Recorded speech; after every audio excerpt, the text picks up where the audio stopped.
He had been given too little space to breathe, let alone think. The torch-lit corridor outside the cell reeked of something old and dreadful, as if it had absorbed the despair of every prisoner who had ever been locked away here. The stale air pressed on Eddard Stark's lungs, as he huddled beneath a thin blanket in the darkness, trying to recall the comfort of Winterfell's crisp breezes. He thought of ice-blue streams, and the snow-laden branches of the godswood, the way the morning light could play across his children's faces as they laughed in the courtyard. It was a memory that lit a small flame in his heart, one he feared might extinguish at any moment. He had been here for days, weeks, more likely, ever since his ill-fated attempt to confront the truth about King Joffrey's parentage and challenge Cersei Lannister in the sight of all. Honor had led him to this cell, and in these black hours, he wondered if honor was enough to save him. Somewhere above him was the Red Keep, with all its opulence and cruelty. King Joffrey sprawled on the Iron Throne, if indeed he still wore the crown. Cersei Lannister scuttled through the corridors like a spider, weaving webs of intrigue, ensuring none could stand against her manipulations. A faint shuffle outside his cell door stirred his attention. Footsteps approached, and a quiet voice exchanged words with the jailer. When the door opened, the torch's glow revealed a small shape stepping through, accompanied by a Lannister guard. Eddard squinted, expecting perhaps Varys or Littlefinger, but instead found himself looking into the mismatched eyes of Tyrion Lannister. The imp inclined his head, quietly bidding the guard to remain outside. The jailer locked the door behind him, leaving the two men in the flickering orange haze. Ned Stark's first instinct was suspicion. Tyrion Lannister was a cunning man, known for being too clever by half. He served the Lannister cause, or so rumor claimed, though he possessed a wry sense of morality that Ned had rarely encountered in King's Landing. Tyrion's cherubic face, half hidden by the shadows of the cell, held no immediate malice. He merely stared, solemn, as if measuring the man before him. "You look worse than I'd imagined," Tyrion said softly, his usual sarcasm tempered. "Not that I expected a dungeon to be generous with hospitality, but the accommodations here are far worse than in the Eyrie, and the Eyrie cells are open to the sky." Ned said nothing, unwilling to reveal his confusion just yet. He wrapped the blanket more tightly around his shoulders, feeling the chill that seemed to seep in through the castle's very stones. Tyrion sighed. "Yes, let's get the usual disclaimers out of the way. You have no reason to trust me. I have every reason to keep my family in power.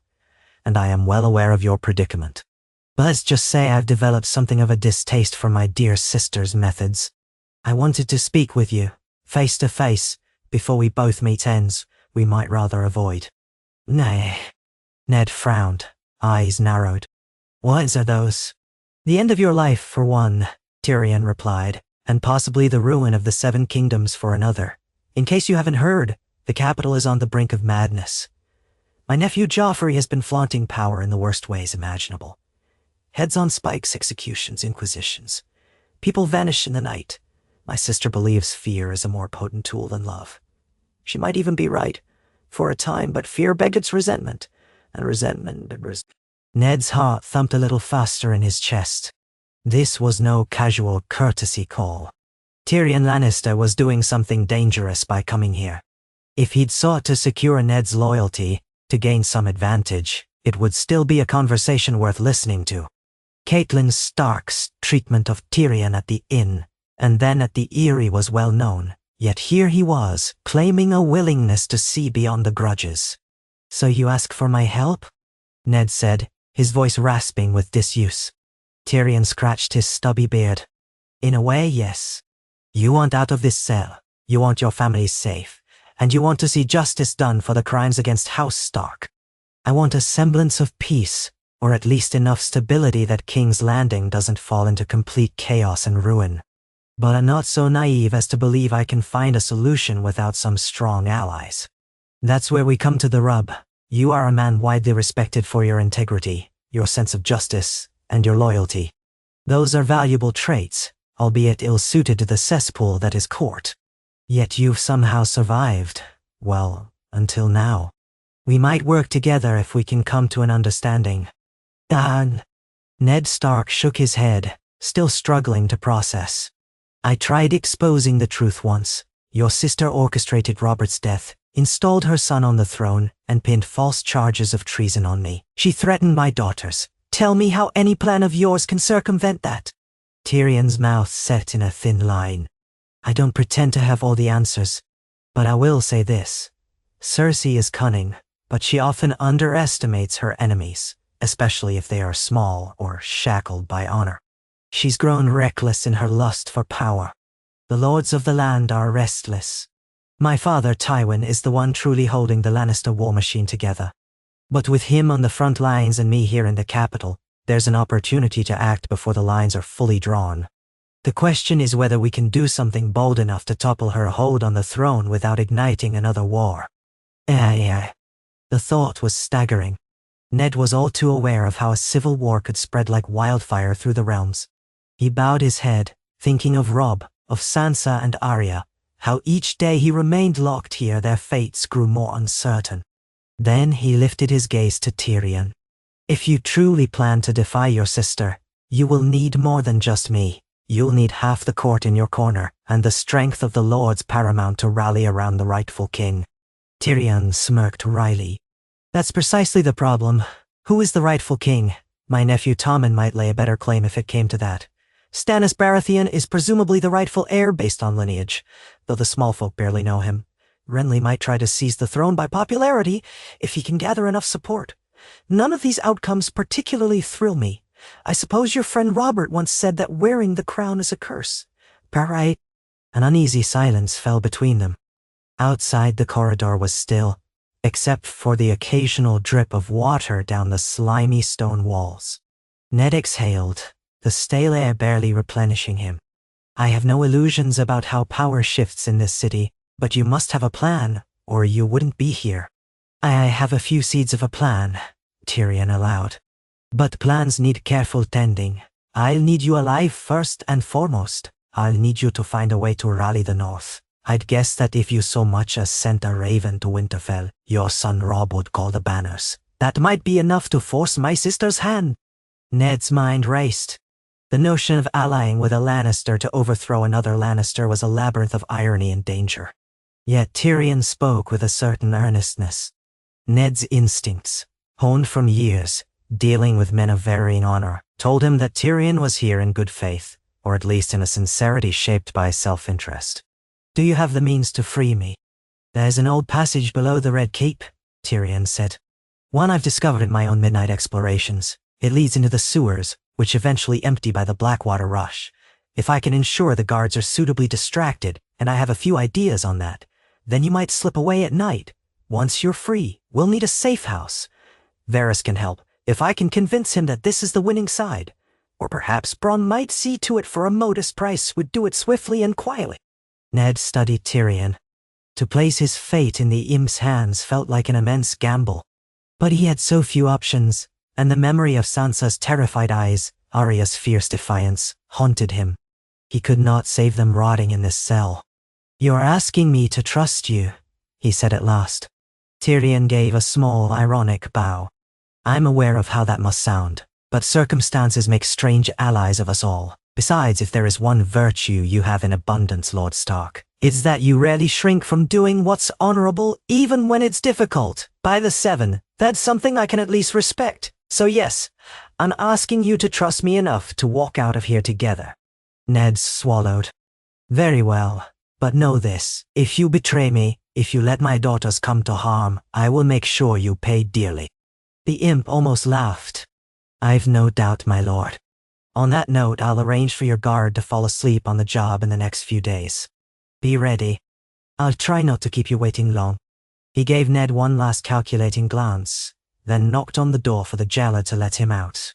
In the flicker of torchlight, Ned thought he detected a peculiar glint in Tyrion's eye. Determination, perhaps tempered by something else. Fear, maybe. The cell door creaked open and Tyrion disappeared behind it, his footsteps fading into the corridor. The guards locked the door again with a heavy clang. Ned was left alone, heart pounding with the enormity of what he had just agreed to.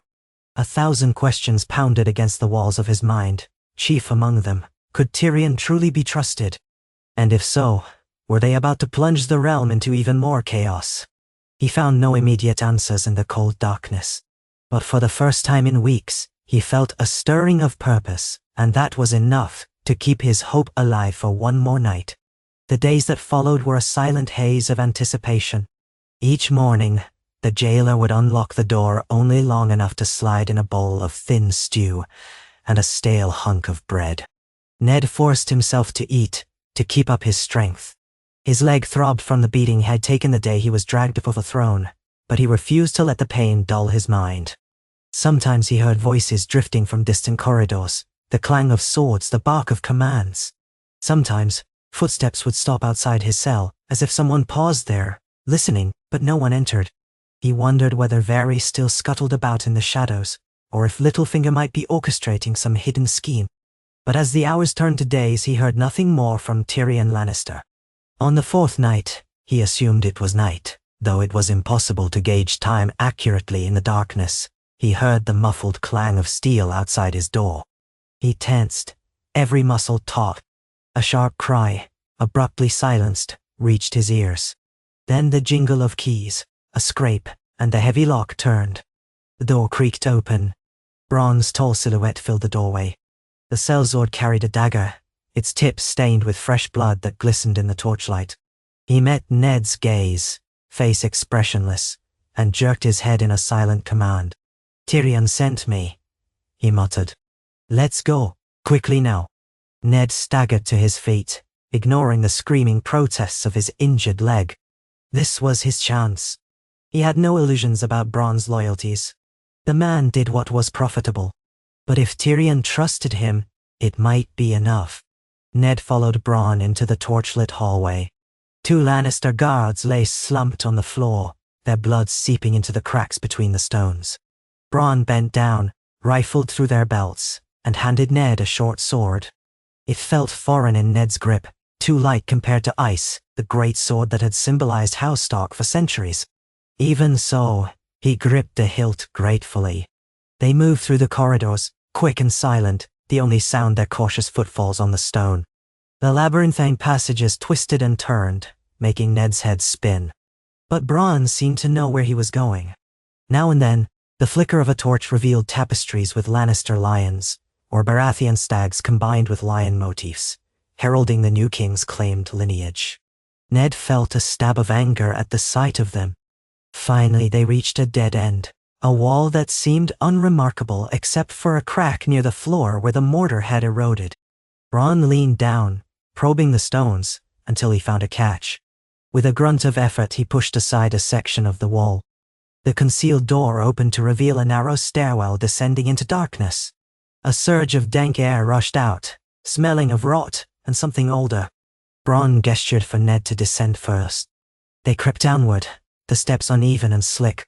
Ned's leg ached with each step, but he refused to slow.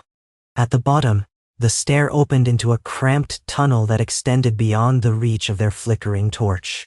The walls were damp, covered with dripping moss. Water trickled underfoot. Some sections of the passage forced them to crouch, and more than once Ned had to stifle a groan as the movement aggravated his wounded leg. They followed the winding tunnel for what felt like an eternity. Time lost all meaning.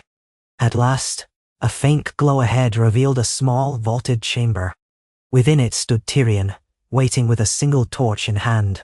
He inclined his head as they approached. "Welcome to the underbelly of the Red Keep, Lord Stark. I trust Bronn escorted you without too much fuss."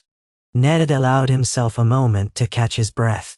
Two guards outside my cell might disagree, if they still lived. Tyrion nodded, not a trace of regret on his face. "Unfortunate but necessary. Cersei's men, loyal to her, not the crown, so no great loss to the realm." Bronn pushed past Ned and took the torch from Tyrion's hand. "We should keep moving.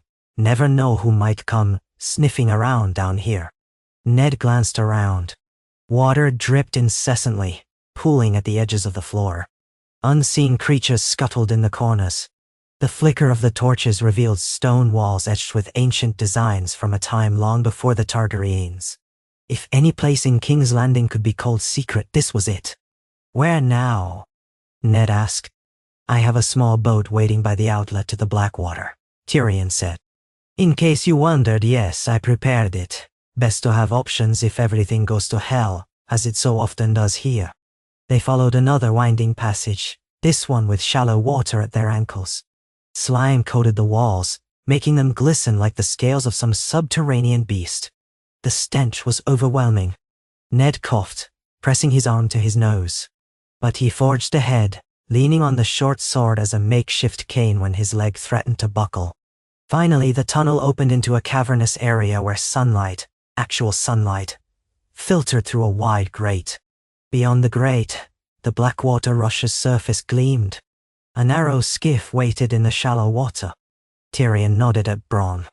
Together they hoisted the grate, straining against its rusted hinges until it rose enough for them to slip beneath.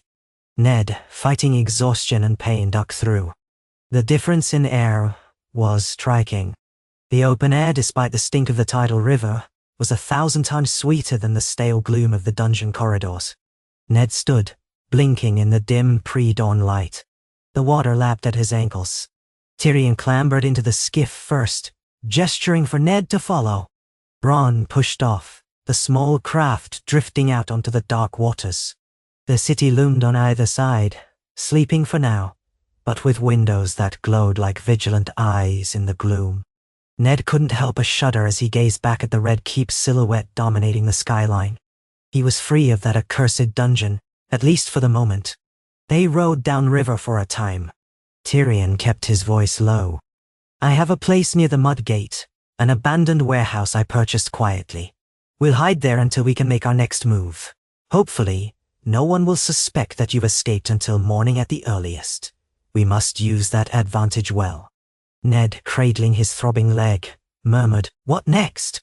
Tyrion's jaw tightened. "We gather information, strength, and allies. We have to act carefully to usurp Cersei's power without turning the city into a battlefield. I don't deny the possibility that war may still come, but if we can orchestrate a swift blow, removing her from the Red Keep's seat of power, then we might forestall all-out chaos." "Ah." Ned nodded, though the enormity of the plan weighed on him. He thought of Robb mustering the northern armies if he heard of his father's predicament. He thought of the lords who might flock to the Starks, or to the Baratheons, each faction swirling with ambition. And amidst all this turmoil, Tyrion Lannister, the imp, had taken a perilous gamble to break Ned free. The boat glided across the water, silent except for the whisper of the current against the hull. When they reached the designated spot, a dilapidated quay behind an abandoned row of buildings, Bronn leapt out to secure the rope. The building they slipped into was indeed a crumbling warehouse, strewn with the detritus of old crates and rotting barrels. But Tyrion led them upstairs to a hidden loft. There at least they found a table, a few chairs, and a straw mattress. Ned sank onto it, exhaling sharply in relief. "Rest," Tyrion said. "I'll see to your leg, then we'll talk about the next steps." Ned almost laughed at the absurdity of it all. He, Lord Eddard Stark of Winterfell, was an outlaw in King's Landing, hiding with Tyrion Lannister and a cutthroat sellsword while plotting to overthrow the Queen Regent. Yet the memory of Sansa's and Arya's faces gave him the determination he needed. If this was what it took to protect his children and restore some measure of justice, then he would endure it. Sleep was hounded by nightmares, of the Sept of Baelor, of King Joffrey screeching for his head, of Cersei's cunning smile. In those dreams, Sansa's screams echoed like a banshee's wail, and Arya was nowhere to be found. He jolted awake to the sight of pale sunlight slanting through a cracked window, dust motes dancing in the air. It took him a moment to remember where he was, and that he was free, at least in the loosest sense of the word. Tyrion was downstairs, conversing with Bronn in hushed tones. Ned heard the scrape of chairs, the shuffle of footsteps. Then Tyrion appeared at the loft's entrance, carrying a bowl of fresh water and some linen bandages. "How's the leg?" Ned grimaced as he sat up. "I felt better." The imp handed him the bowl. "We'll clean that wound properly. Let's hope the dungeon's rancid conditions haven't festered it." And Ned pulled up the ragged trouser leg that clung to his wound. It was swollen and bruised with dried blood caked around a gash. Tyrion set to work with an unexpected gentleness, dabbing at the wound with water. He applied a pungent ointment from a small jar that smelled of herbs and something sharper. Ned hissed through clenched teeth at the sting. "Master's blend," Tyrion explained. Had to pay through the nose to acquire it discreetly. King's Landing thrives on secrets, but it also thrives on commerce. Pay enough coin and you can buy any remedy or any poison. Ned nodded, forcing his mind away from the pain. You risk a great deal by helping me. Your sister. Yes, I know, Tyrion said, placing a fresh bandage on the wound. She would brand me a traitor, a kinslayer of sorts in her twisted logic, or at the very least a conspirator. Ned's heart clenched at the mention of his children. Shall still hold them. Sansa is betrothed to that monster of a king. Arya is... Tyrion's face tightened with worry. We don't actually know where Arya is. Last I heard, the Lannister guards couldn't find her in the city. Sansa is effectively a prisoner in the Red Keep, though not in the dungeons. She's expected to continue the farce of courtly life. As for your Arya, it seems she vanished the day you were arrested. Nay. Ned closed his eyes, recalling Arya's spirited nature. If anyone could slip away unnoticed, it would be her, with her quickness and tomboy wiles. But fear gnawed at him. A child alone in King's Landing was no small matter. I must get them both out of there. I have a few thoughts on how, Tyrion said, finishing with the bandage. He wiped his hands on a linen rag. The easiest route would be to remove Joffrey and Cersei from power, but that's hardly easy. In the meantime, perhaps we can orchestrate Sansa's flight. The trouble is, she's in the Queen's direct orbit. We'll need cunning, luck, and a bit of misdirection. Yes. Ned exhaled. Each step seemed a labyrinth of hazards. What do we do first? Tyrion's eyes sparkled with a calculating light. We gather allies. In King's Landing, you don't raise an army without tongues wagging. But you can gather those who are dissatisfied with the current regime. The City Watch is large, but not necessarily loyal to Joffrey. Remember how Littlefinger and Cersei turned them against you during your last stand? That was gold, not honor, that won their spears. Gold can be redirected. Also, not all the lords at court are comfortable with Cersei's heavy-handed approach.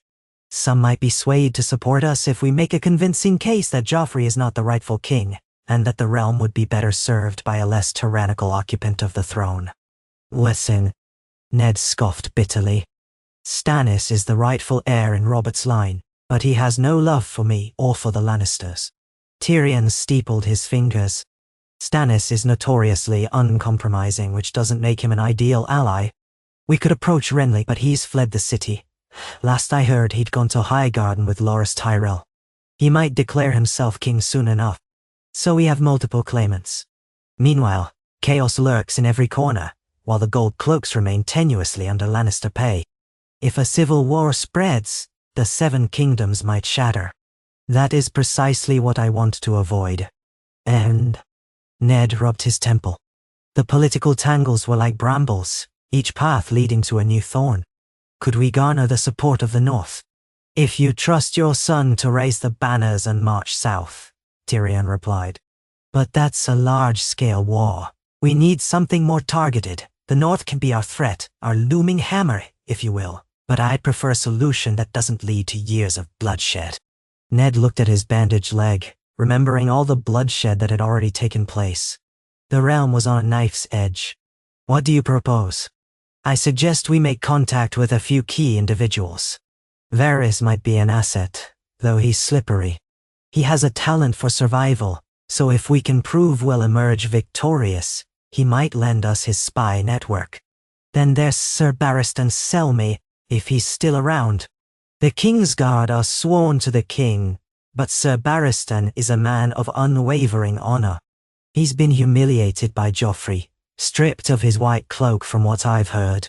If he's truly dismissed, he might be open to an alternative that restores honor to the realm. Ned's brow furrowed. Barristan the Bold dismissed? That's madness. He's one of the greatest knights alive. Tyrion's mouth thinned. And Joffrey saw fit to replace him with some dog who will lick his boots. My sister no doubt encouraged that. Even so, men like Barristan are dangerous when spurned. They take their honor seriously. We might find him before he leaves the city, if he hasn't already. We also have to consider Littlefinger. Nelly. Ned felt a surge of rage. Petyr Baelish had betrayed him, turning the city watch against him at the last moment. He won't help me. He's too entangled in his own ambitions. Perhaps, Tyrion said, but Littlefinger is also an opportunist who loves nothing so much as climbing the ladder of power. If he sees our cause as the next rung, he might cooperate. For a price, of course. We'll need to evaluate that risk carefully. Ned pushed himself off the mattress, grimacing as he tested his weight on the injured leg. Then let's start with the ones we can trust more. Barristan and maybe Varys. If we must, we'll turn to Littlefinger as a last resort. Wah. Tyrion stood as well, bowing slightly. A sensible approach. Meanwhile, I'll see what I can do about your daughters. I can't promise miracles, but I'll do what I must to get Sansa away from Joffrey's clutches, and if Arya's still in the city, we'll send out discreet feelers to locate her. Ned met his gaze and spoke with quiet intensity. I appreciate what you're doing, but know this. If any harm comes to my daughters, no power in the Seven Kingdoms will protect you from my wrath. Tyrion didn't flinch. I'd expect nothing less from a father, Lord Stark. Now rest if you can. We have much to do, and little time. With that, Tyrion turned and headed for the stairs. Ned listened to his footsteps fade, then sank back onto the straw mattress. His mind churned with the enormity of their plan. He was placing his faith in a Lannister, albeit one who seemed to have a conscience, or at least a clever sense of self-preservation. Ned doubted he would find much rest, but he closed his eyes regardless, letting exhaustion wash over him. The faint trickle of water outside and the distant noise of gulls lulled him into a fitful doze. When Ned awoke again, the sun had shifted. Golden late afternoon light streamed through the cracks in the walls. Hunger gnawed at his belly, a reminder of how little he'd eaten in the past weeks. Downstairs, Bronn was rummaging through supplies, while Tyrion paced back and forth, deep in thought. They'd managed to acquire a modest stock of salted fish, hard cheese and bread, which Bronn was dividing. The sellsword gave Ned a curt nod and tossed him a hunk of bread. Ned tore into it, swallowing with difficulty as his mouth felt too dry. Tyrion continued his pacing, occasionally pausing to look out a narrow window at the labyrinth of rooftops and alleyways below. At length, he turned to Ned. We have a small window before Cersei discovers your escape. If she hasn't already, she will soon. We should move tonight, gather what we can, information allies, while the city is still oblivious. How do you propose we find Barristan's Selmy in a single night? Ned asked, chewing quickly. Tyrion allowed a small grin. Through the right bribes, or so I hope. Varys often keeps tabs on every noteworthy person in King's Landing. If I can meet with him quietly, he might guide us to Sir Barristan's whereabouts.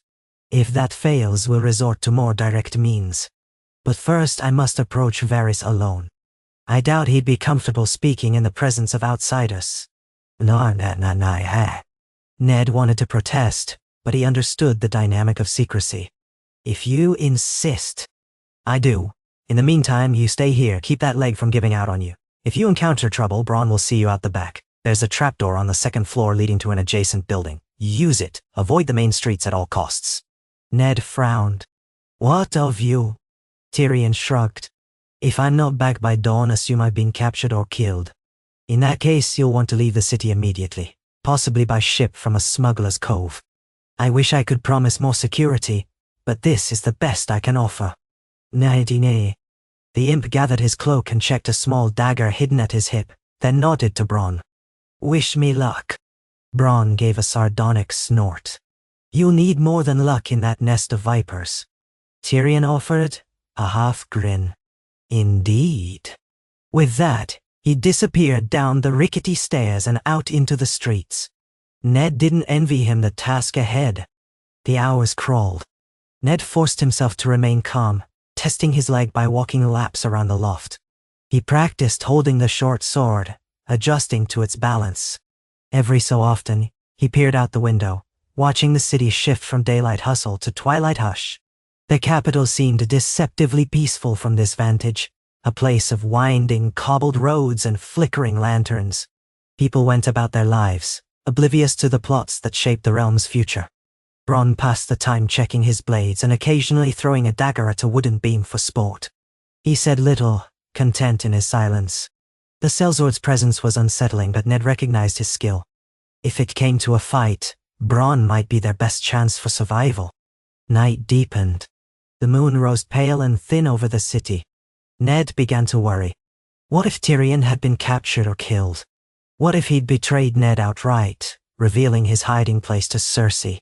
The silence ate at him. He tugged anxiously at the bandage on his leg, trying to stop his thoughts from spiraling. Hours later, just when Ned thought he could bear the suspense no longer, a light knock sounded on the warehouse door. Bronn sprang to his feet, sword in hand. Ned drew his short sword as well, limping carefully down the stairs. They exchanged a glance. Bronn opened the door a crack, peering out. Then he relaxed, stepping aside to let Tyrion slip inside. The imp wore a triumphant but wary look. Behind him stood a robed figure with a powdered face and a knowing smile. Varys the Spider. Ned's grip on his sword tightened at the sight of him. "Lord Stark," Varys said smoothly. "This is quite the unexpected delight. You look well, considering your circumstances." Ned's eyes narrowed. "I'll survive. Why have you come?" "Oh." "Oh." Varys spread his hands in a gesture of mild offense. "Peace, my lord. I come as a friend, or at least I come bearing information that may prove beneficial to your cause. But first, let us make ourselves comfortable. It's late, and we have much to discuss." Bronn closed the door behind them. Tyrion nodded for everyone to gather around the lone rickety table. Ned remained standing, leaning on the table's edge to take the weight off his leg. He studied Varys, the so-called master of whisperers, who had once visited his cell to dangle half-truths. Yet now it seemed he was willing to speak plainly, if it suited him. Tyrion cleared his throat. "So let's begin. Varys, you claim you know Barristan Selmy's whereabouts." Varys folded his hands. "Indeed. After his abrupt dismissal from the Kingsguard, an event which left him most insulted, Sir Barristan vanished from the Red Keep. Cersei believes he might have fled the city altogether, but my little birds tell me otherwise. He's been seen near Flea Bottom, of all places, wearing a hooded cloak and keeping mostly to himself. Word is he's considering passage on a ship, possibly to Pentos or Bravos. A man of his talent would find no shortage of protectors abroad. However, rumor suggests he has not yet left, perhaps torn by the notion of abandoning Westeros." Ned felt a glimmer of hope. "If he's still here, we can speak to him." Varys inclined his head. "He might be sympathetic to your cause. He is, after all, a knight of rare honor. That said, you should tread gently. He's been betrayed once by the crown, and he might not trust easily, especially if Lannisters are involved." Tyrion sighed. "Yes, that complicates matters. Still, if Lord Stark himself is there to plead the realm's case, Barristan may listen." Ned grimaced. "I can't exactly go traipsing through Flea Bottom on this leg. I'd be recognized." Varys tapped his chin. "The city is vast and disguises can be effective. Or you could meet Sir Barristan somewhere more discreet if I can arrange it." "That would be best," Tyrion said. "In the meantime, what about Sansa Stark? We need to extract her from the Red Keep before Joffrey does something unforgivable." Varys' eyes flickered with an emotion Ned couldn't quite place. "The girl remains in her chambers, watched over by Septa Mordane, although the Septa's authority has waned under Lannister intimidation. Cersei sees the girl as a hostage of considerable value. As far as I know, Joffrey continues to flaunt her in court, parading her as his betrothed, yet seldom allowing her any freedom. If you want to rescue her, you'll need cunning indeed.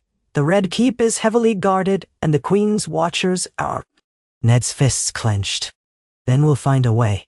I won't leave my daughter in that den of vipers." Varys offered a thin smile. "I anticipated as much. Which is why I have a small idea. A rumor can be planted that Sansa has taken ill, isolating her further.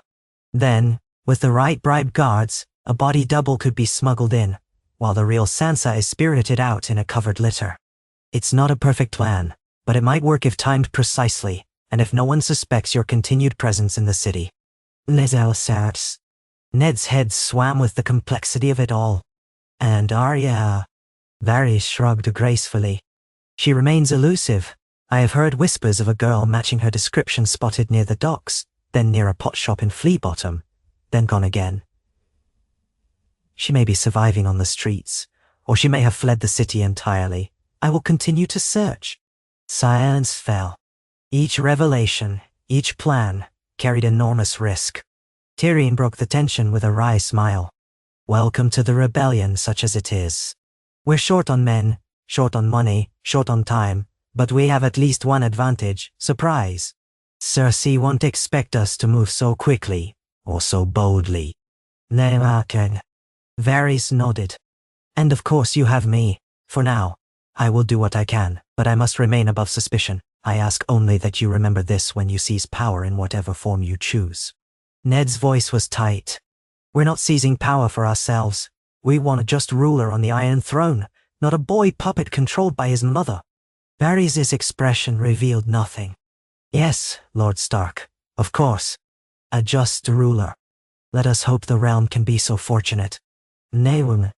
The meeting continued deep into the night, strategizing the delicate dance required to contact Ser Barristan, to set up Sansa's extraction, and to keep their small conspiracy out of Cersei's sight. Ned found himself struck by the sheer audacity of it. But every time he faltered, he remembered his daughters, the cruelty of Joffrey's court, and the threat of the realm plunging into a war that could devastate countless innocents. The memory of Robert Baratheon's final words, "The realm is in your hands," echoed in his mind. Eventually, Varys rose, bowing politely. I must go before dawn to maintain my disguise. I'll make arrangements for a clandestine meeting with Ser Barristan. You'll receive my message soon. With that, he slipped out the door, vanishing into the night like a phantom. Tyrion pressed his fingertips together, a habit Ned noticed he employed when his mind was racing.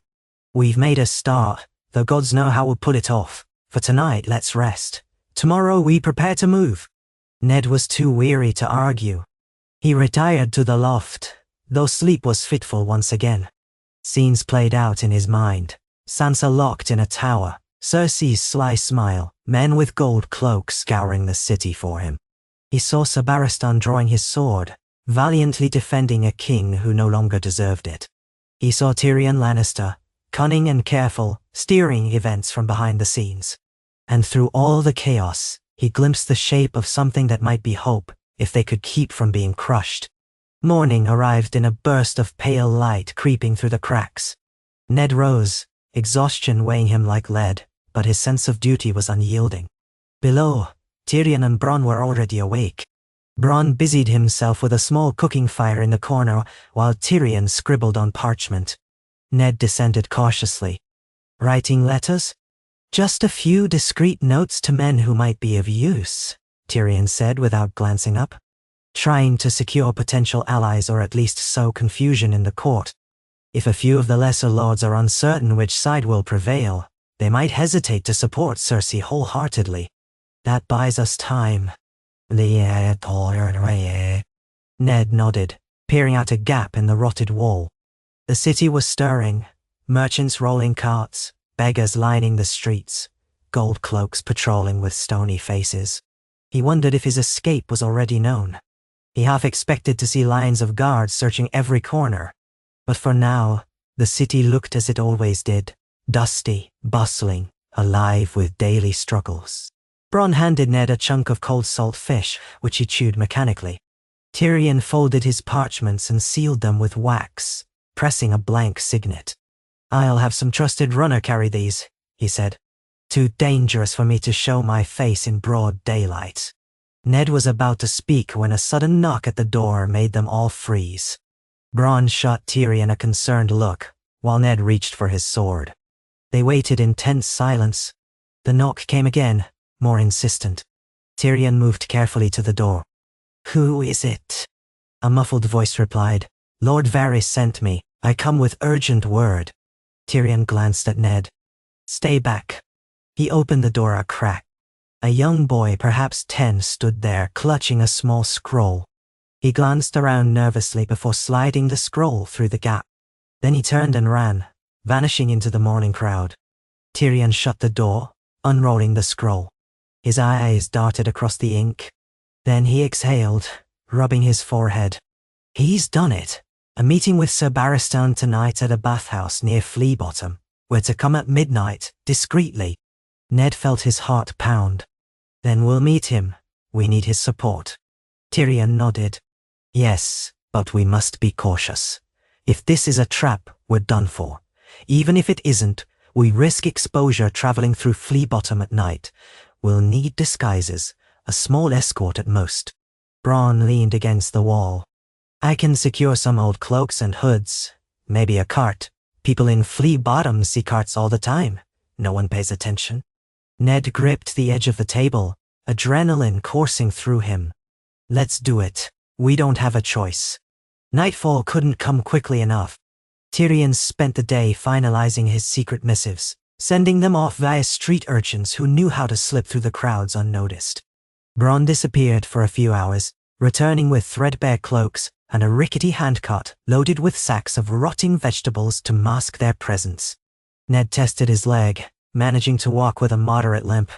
As dusk settled over King's Landing, the three of them prepared to depart. Each wore drab clothing, faces hidden beneath hoods. Bronn took the reins of the cart, while Ned hunched down amidst the sacks, sword hidden at his side. Tyrion sat beside Bronn, short legs dangling, his own cloak drawn tight. They set off along winding back streets, avoiding the main thoroughfares and the prying eyes of the gold cloaks. From time to time a patrol would pass by, but the cart was hardly worth a second glance in a city as vast and squalid as this. The stench of waste and unwashed bodies mingled with the smoke from cook fires. The deeper they ventured into Flea Bottom, the more labyrinthine the alleys became. Eventually, they reached a decrepit building with steam rising from within, one of the old bathhouses frequented by the poorest who could still spare a coin for warmth and cleanliness. Tyrion signaled for Bronn to stop. They hid the cart in a shadowed alcove.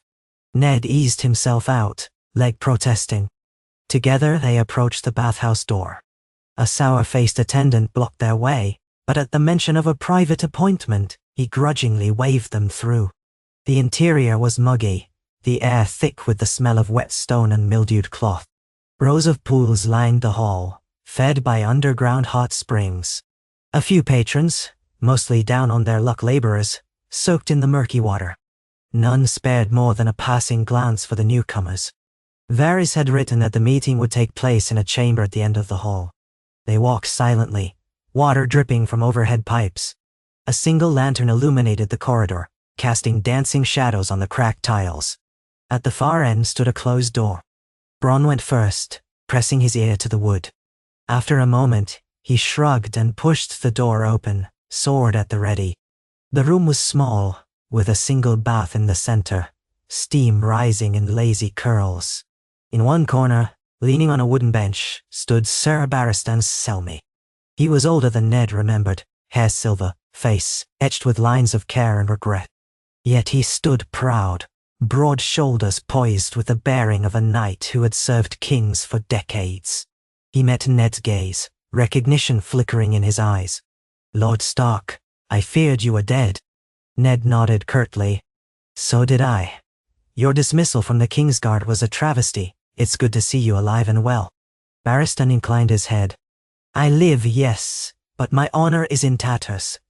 I gave my life to the Kingsguard, and Joffrey cast me aside like a worn-out cloak." Tyrion stepped forward, pushing back his hood. "Cersei's doing, not to mention Joffrey's foolishness. Sir Barristan, you must know the realm is in chaos. Lord Stark and I seek to remedy that." Barristan's eyes flicked to Tyrion with caution. A Stark and a Lannister united in purpose? My old ears must be deceiving me. "Lansash." Ned spoke, voice steady. "I trust you know my reputation, Sir Barristan. I don't conspire lightly, but the realm is on the brink of ruin under this false king. We intend to remove Cersei's hold on power. To see justice done, we'd have you stand with us." Barristan studied Ned, then Tyrion, then let out a long breath. "I have fought too many battles, served too many kings, yet the throne is now occupied by a cruel boy unfit to rule. And your alliance is unexpected. I must ask, What do you intend once Cersei is toppled? Who will claim the throne then? Tyrion spread his hands. A fair question, to which we have no simple answer. Stannis Baratheon is the rightful heir by law. She. Yet he is cold and unyielding. Renly might make a bid for the throne, but that would also be questionable by law. Our immediate goal is to remove Joffrey's tyranny and protect the realm from further injustice. We can negotiate the rightful king afterwards, hopefully without bloodshed. Nah. Barristan was silent for a time, the steam curling around him. Then he said, "The realm needs stability. It needs an end to the Lannister stranglehold. I see that now after they cast me aside with such contempt. Lord Stark, you are a man of honor. If you stand behind this plan, I will lend my sword, if only to see justice restored." Ned inclined his head. "I do stand behind it. Together, we can stop Cersei and Joffrey before they plunge the Seven Kingdoms into ruin." Barristan's grizzled face showed a flicker of sadness. "Then I am with you. But know this, if at any point I sense dishonor or treachery in your aims, I will walk away. My loyalty is to the realm, not to any one man." Tyrion nodded solemnly. "Fair enough. We'll need your help discreetly. There are still those in the Kingsguard who might secretly respect you, or at least fear your reputation. And the gold cloaks, some would remember how you protected the city under King Robert. Your presence might sway them at a crucial moment." Barristan's mouth thinned. "I'll do what I can, but we must move carefully. Cersei's spies are everywhere, and she's no fool." Ned breathed a sigh of relief. Sir Barristan's support was a significant gain, a knight whose honor and prowess were legendary. For the first time, Ned felt a tangible surge of momentum. Perhaps this mad plan had a chance after all. They hashed out the bare outlines of a strategy. Barristan would keep a low profile, quietly reaching out to sympathetic guards and knights who chafed under Joffrey's rule. Ned and Tyrion would coordinate with Varys to secure a path for Sansa's rescue. Then, when the time was ripe, they would strike, removing Cersei and Joffrey from power with minimal bloodshed if possible. The details still needed to be refined, but the bones of a plan were taking shape. At last, Barristan bowed once more. "I'll remain here in the city as long as it takes. Send word when you're ready to move." He hesitated, then added, "I pray we can do this without tearing the realm apart. Too many wars have stained these lands already." Say. Ned nodded, remembering the wars of the past, the toll they took. "Agreed. We'll proceed with caution. Thank you, Sir Barristan." With that, they parted ways. Ned, Tyrion, and Bronn returned to the street, hearts pounding. The cold night air smelled faintly of sewage and cooking fires. They made their way back to the cart, each lost in thought. Ned's leg throbbed with renewed vigor, reminding him that he was far from whole. But the night felt almost exhilarating. They had allies now: Tyrion, Bronn, Varys, Barristan, Selmy. It was a strange coalition, but perhaps a necessary one. As they turned a corner, Ned heard a sudden clamor of voices. A group of gold cloaks stood at the far end of the alley, torches held high, scanning the shadows. He froze, heart jolting. Had they been discovered? Bronn tensed, hand on his blade. Tyrion cursed under his breath, tugging his hood lower. They ducked behind a stack of crates, watching as the gold cloaks moved methodically, checking each doorway. One guard called out, "Check everything. The hand of the king has escaped. He's somewhere in the city." So Cersei had unleashed her hounds. Another guard shouted, "Captain says we keep searching until dawn.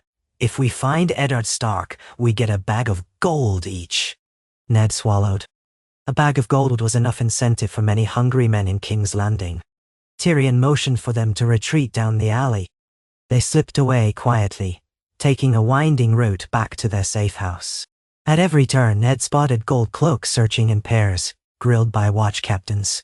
Word of his escape had indeed spread. Soon the entire city would be ablaze with rumors. They finally reached the abandoned warehouse without incident, though Ned's leg ached fiercely. Bronn bolted the door behind them. Tyrion let out a relieved exhale, setting down his cloak. "It's begun. Cersei will have the city combed from the gutters to the rooftops. We need to finalize our moves quickly, or we'll be trapped here like rats. Ned sank onto a stool, sweat beading on his brow. We'll do it? We have to. Our next step is rescuing Sansa. Once she's safe, we can confront Cersei without fear she'll harm my daughter. Tyrion nodded. I'll send word to Varys. We'll put his plan in motion. We may only get one chance at this. Nay. The night ended in feverish planning, scrawling notes, burning them after reading, and whispering possible ruses. Exhaustion weighed heavily, but they pressed on. By the time the faint glow of dawn tinted the sky, they had a semblance of a plan. Ned would stay hidden until the moment of crisis. Tyrion, with Varys' help, would orchestrate Sansa's extraction. Barristan would quietly rally those loyal to him. Then, when the city was poised for a swift coup, they'd strike at the Red Keep, removing Cersei and Joffrey in a single night. It was a plan fraught with peril. But as Ned finally allowed himself to collapse onto the straw mattress, he felt a flicker of grim determination. His honor had trapped him once, leading him to a dungeon. Now that same honor compelled him to fight not just for himself, but for the good of the realm, and for his children, who deserved a future free of Lannister treachery. Days passed in a tense haze. The gold cloaks increased their presence in the streets, shaking down merchants, searching taverns, even dragging innocent men from their homes in their desperation to find Eddard Stark. Tyrion stayed indoors as much as possible, though sometimes he ventured out in clever disguises, always with Bronn at his side. Word drifted back in fragments. Joffrey had raged in court, demanding Ned Stark's head. Cersei remained behind the scenes, seething with anger, methodically tightening her grip on the city. Rumors flew that Robb Stark was gathering an army in the north, that Renly Baratheon was marching with the Tyrells, that Stannis was massing ships at Dragonstone. King's Landing was a powder keg waiting for a spark. At last, the night came for Sansa's rescue. Varys sent a coded message. The illness ruse was in play. Sansa would be escorted to the Maester's Tower that evening, under the guise of receiving special care. A body double, resembling her in height and dress, would later be returned to her chambers. Meanwhile, the real Sansa would be taken via a secret passage to the city walls, where Tyrion and Ned would be waiting with Bronn and a few cloaked allies. If all went well, they'd whisk her away in a covered cart before anyone realized she was missing. Ned's heart thundered as he prepared. His leg was still not at full strength, but he forced himself to ignore the pain. He donned a plain cloak, a simple leather jerkin, and a hood that concealed most of his face. Tyrion handed him a dagger. Keep it hidden. Tonight could get messy. They left under cover of darkness, carefully weaving through back alleys until they reached a section of the city wall near a small postern gate. There, Barristan Selmy waited with two other men, both in battered cloaks. They acknowledged Ned and Tyrion with curt nods.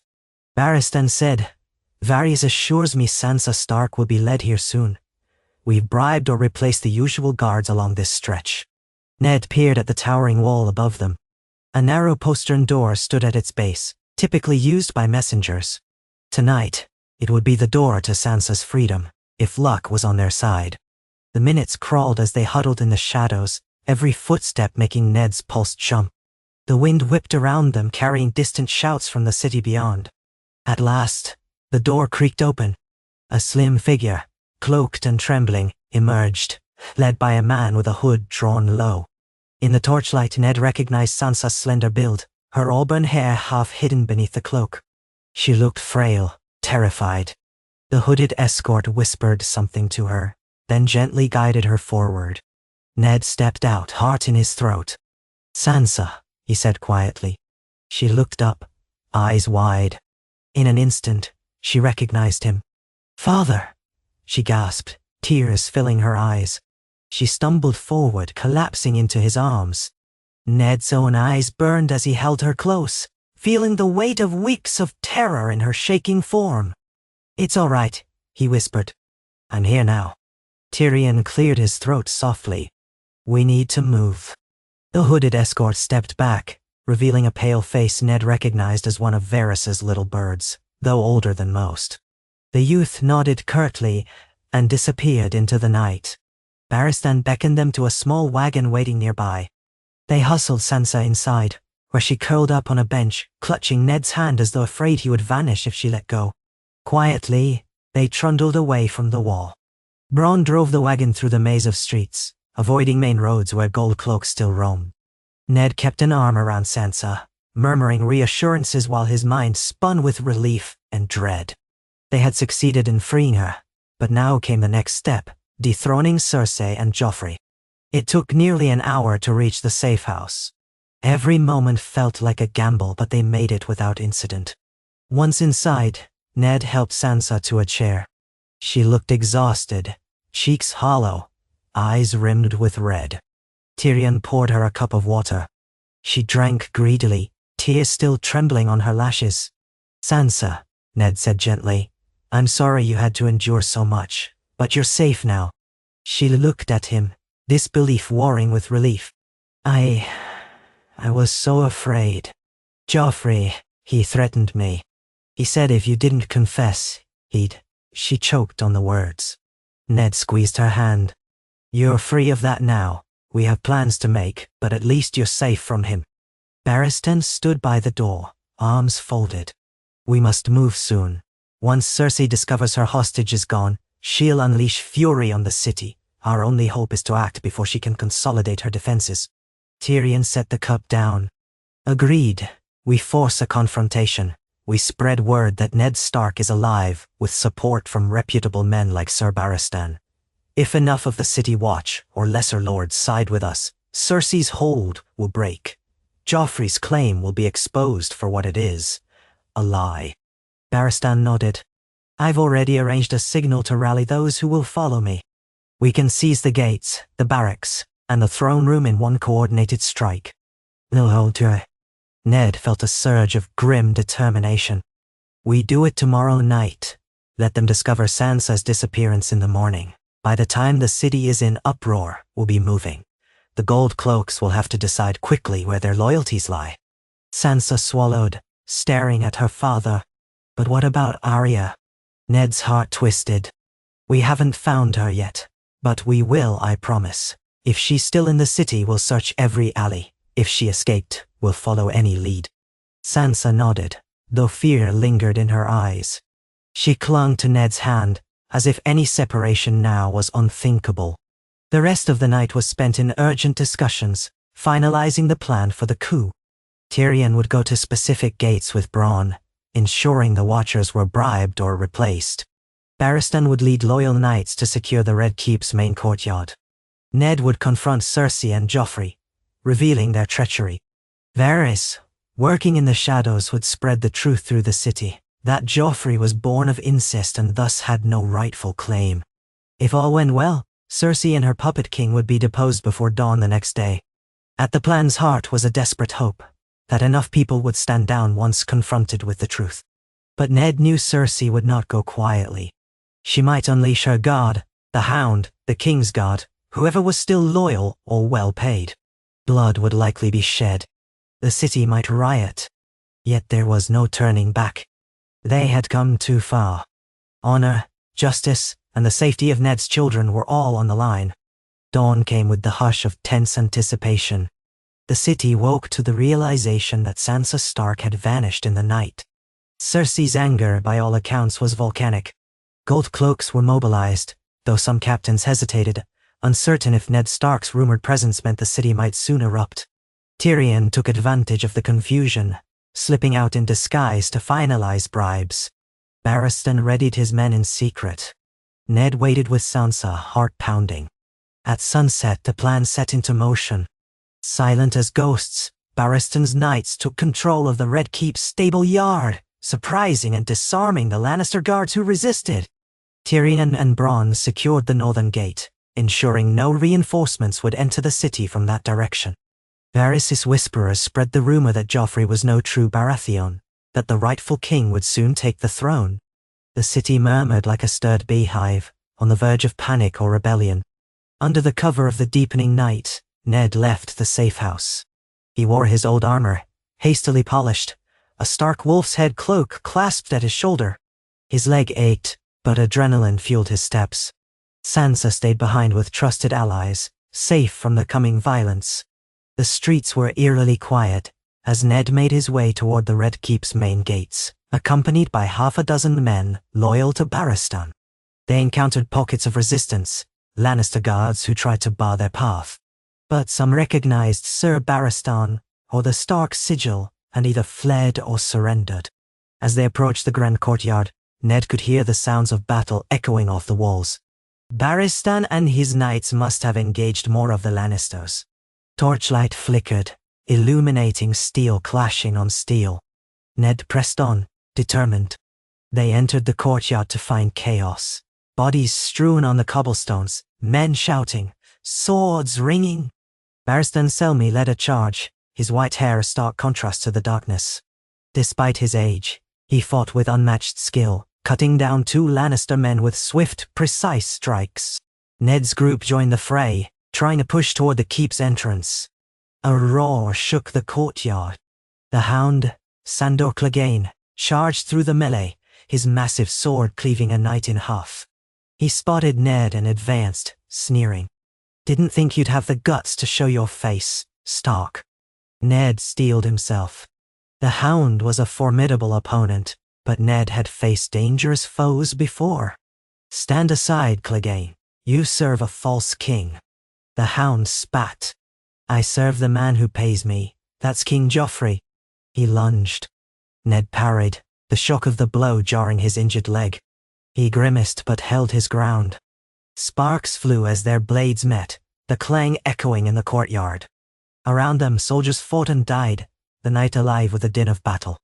Clegane pressed his advantage, powerful strikes forcing Ned back a step at a time. Ned's leg threatened to buckle, and he gritted his teeth, calling on every ounce of will.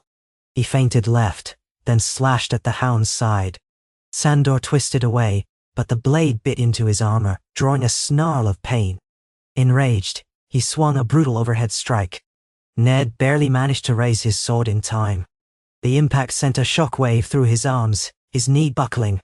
He fell to one side, rolling to avoid a killing thrust. Before the Hound could press the advantage, Sir Barristan intervened, driving his blade at Sandor.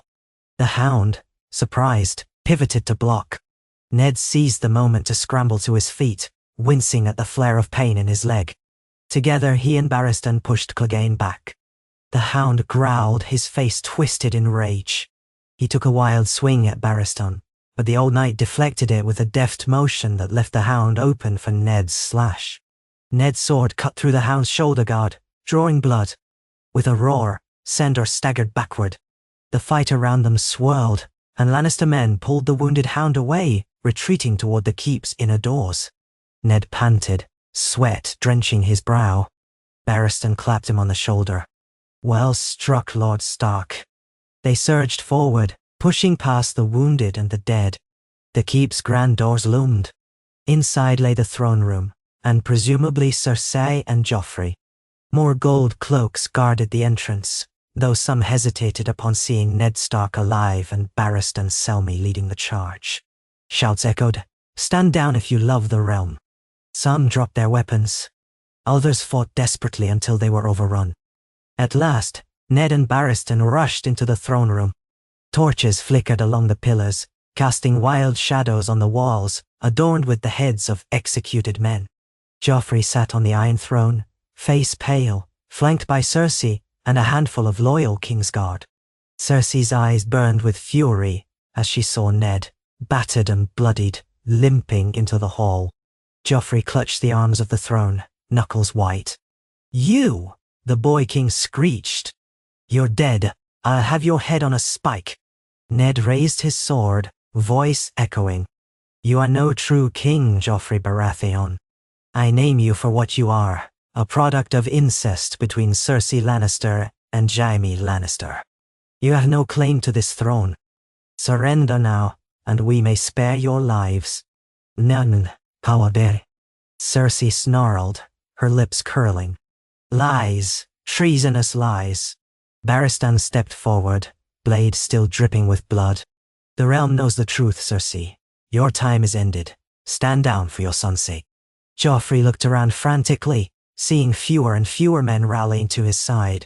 Screams and clashes echoed from outside the throne room.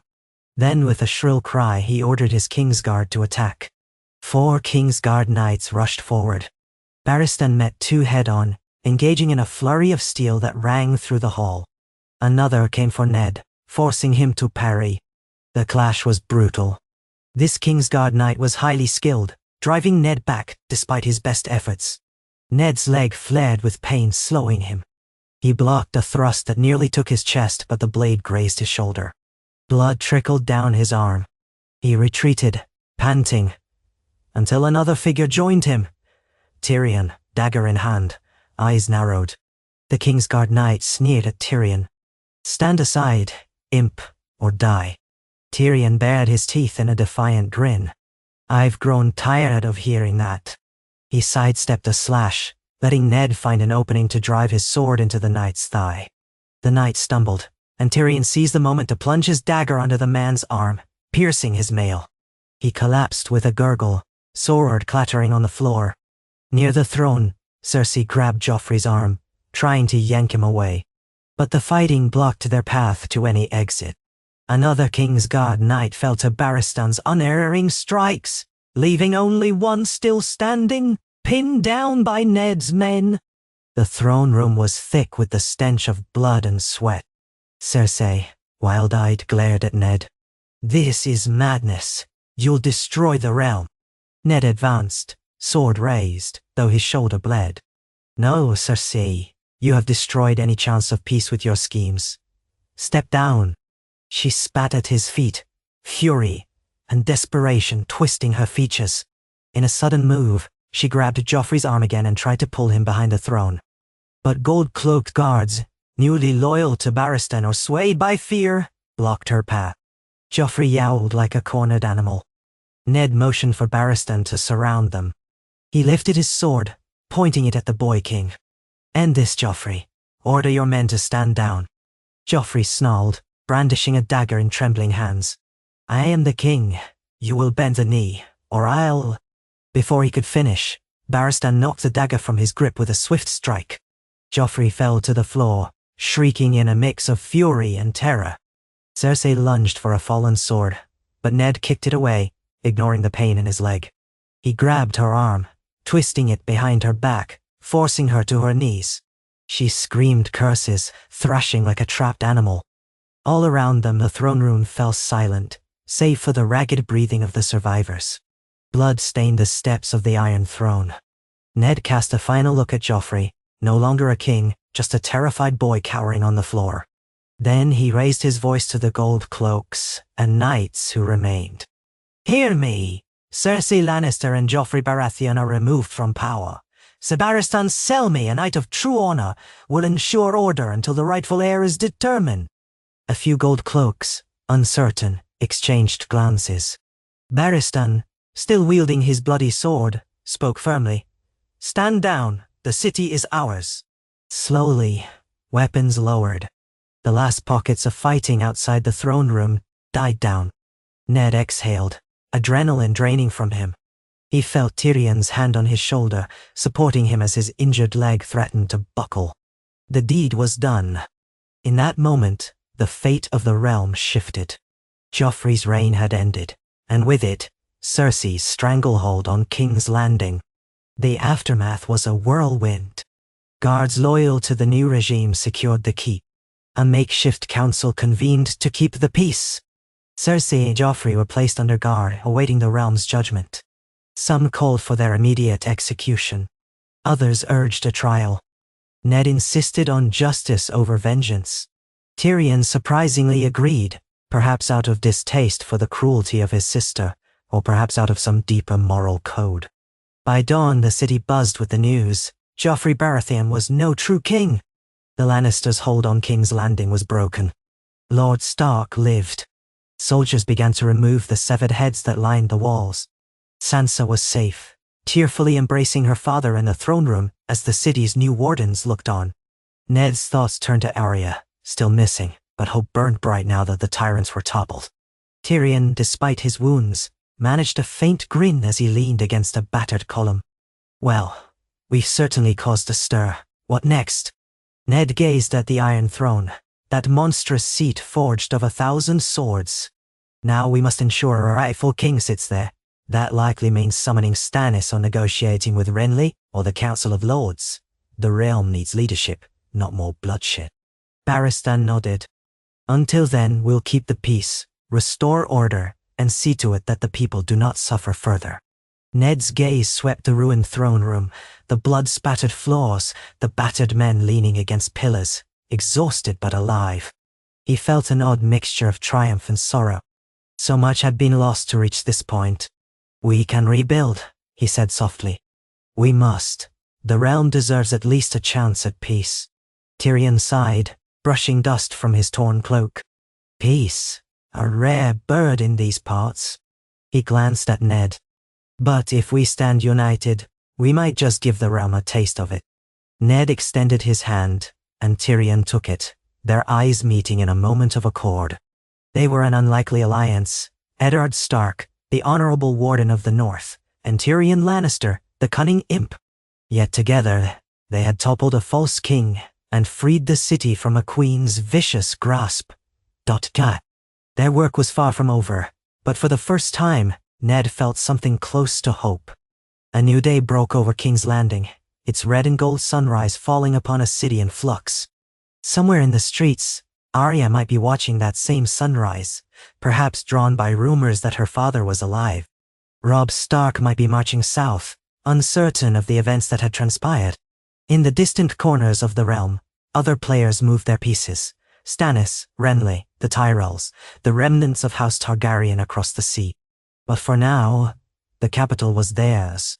The Iron Throne, once a symbol of oppression under a twisted boy king, stood empty, waiting for the next claimant. Ned Stark, leg aching, blood still crusted on his armor, turned to the men around him. Tyrion, Barristan, Bronn, and the loyal guards who had stood with them. He thought of the price they had paid, the fragile coalition they had built. We've taken the first step, he murmured, and the road ahead is long, but we will see this through. Tyrion's eyes gleamed with weary determination. To the bitter end, Lord Stark, or perhaps for once a just and better end. Outside, the bells began to toll, heralding a moment of profound change. Cersei's grip on the city was shattered. Joffrey's reign had died in a single night of blood and steel. The Seven Kingdoms stood on the precipice of a new chapter. As the bells echoed across the rooftops, Eddard Stark allowed himself a breath of relief. He had faced dishonor, captivity, and the threat of death. He had broken bread with his erstwhile enemy and found in Tyrion Lannister an unexpected ally. Now, with Sansa safe and the city theirs, he closed his eyes and whispered a silent prayer that this fragile victory might pave the way for a peace the realm so desperately needed. In the hush that followed the bell's final peal, there was at last a sense of possibility, an unspoken promise that if they were wise and just, they could begin to heal the wounds of betrayal and war. Ned Stark, hand resting on the pommel of his sword, prepared to lead that effort, no matter the cost. He could still feel the old gods watching, a faint presence, as if reminding him that winter was always coming. But perhaps, for a little while, there might be a reprieve, a season of rebuilding. One step at a time, he told himself. One day at a time, guided by honor, guarded by new friendships, forging a realm that might yet know a semblance of peace. The morning after the coup dawned grey and sullen, the sky over King's Landing threatening rain. Ned Stark stood on a balcony overlooking the inner ward of the Red Keep, his breath fogging in the cool air. Overnight, the courtyard had been cleared of bodies, but dark stains on the cobblestones remained, a stark reminder of the blood spilled in the name of seizing justice. Barristan Selmy's loyal knights stood watch at every gate, while gold cloaks who had sworn fealty to the new order patrolled uneasily, still uncertain of their place in this shifting world. Somewhere within the keep's towers, Cersei and Joffrey languished under guard, stripped of their power and subject to the realm's reckoning. Tyrion Lannister was below, speaking to a gathering of city officials, ensuring that the flow of food and basic governance would not break down in the aftermath of revolution. Ned closed his eyes and exhaled. His shoulder ached where the Kingsguard knight's blade had bitten him, and his wounded leg throbbed with every step. There was precious little time for rest.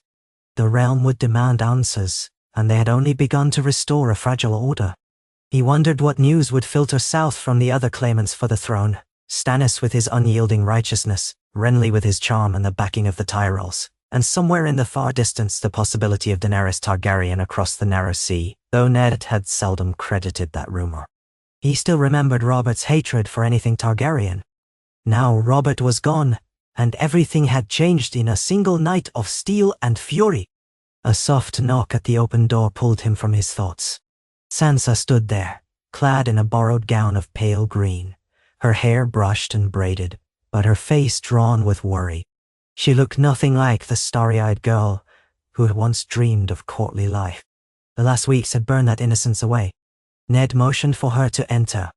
She stepped forward, eyes flicking across the balcony as if searching for threats, until she stood by his side, resting one hand on the balustrade.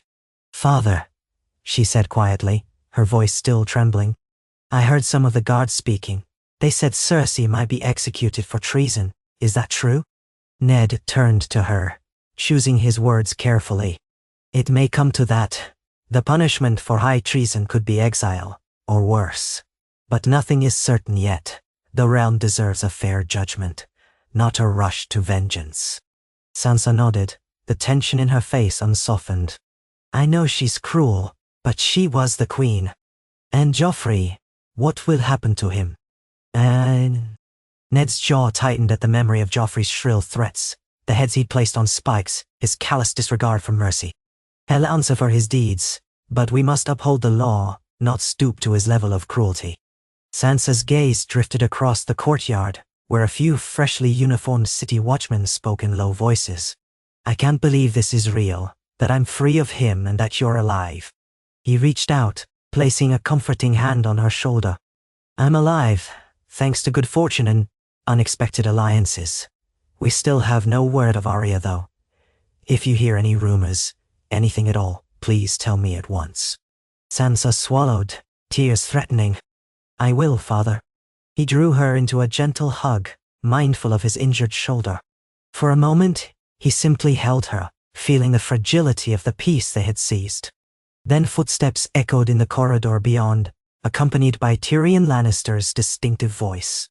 The dwarf appeared in the doorway, wearing dark leather and a weary smirk. He inclined his head to Sansa, then turned to Ned. "Apologies for the interruption, but we have a council gathering in the throne room. The city officials and certain lords, what's left of them, are clamoring to know who rules now and what the plan is.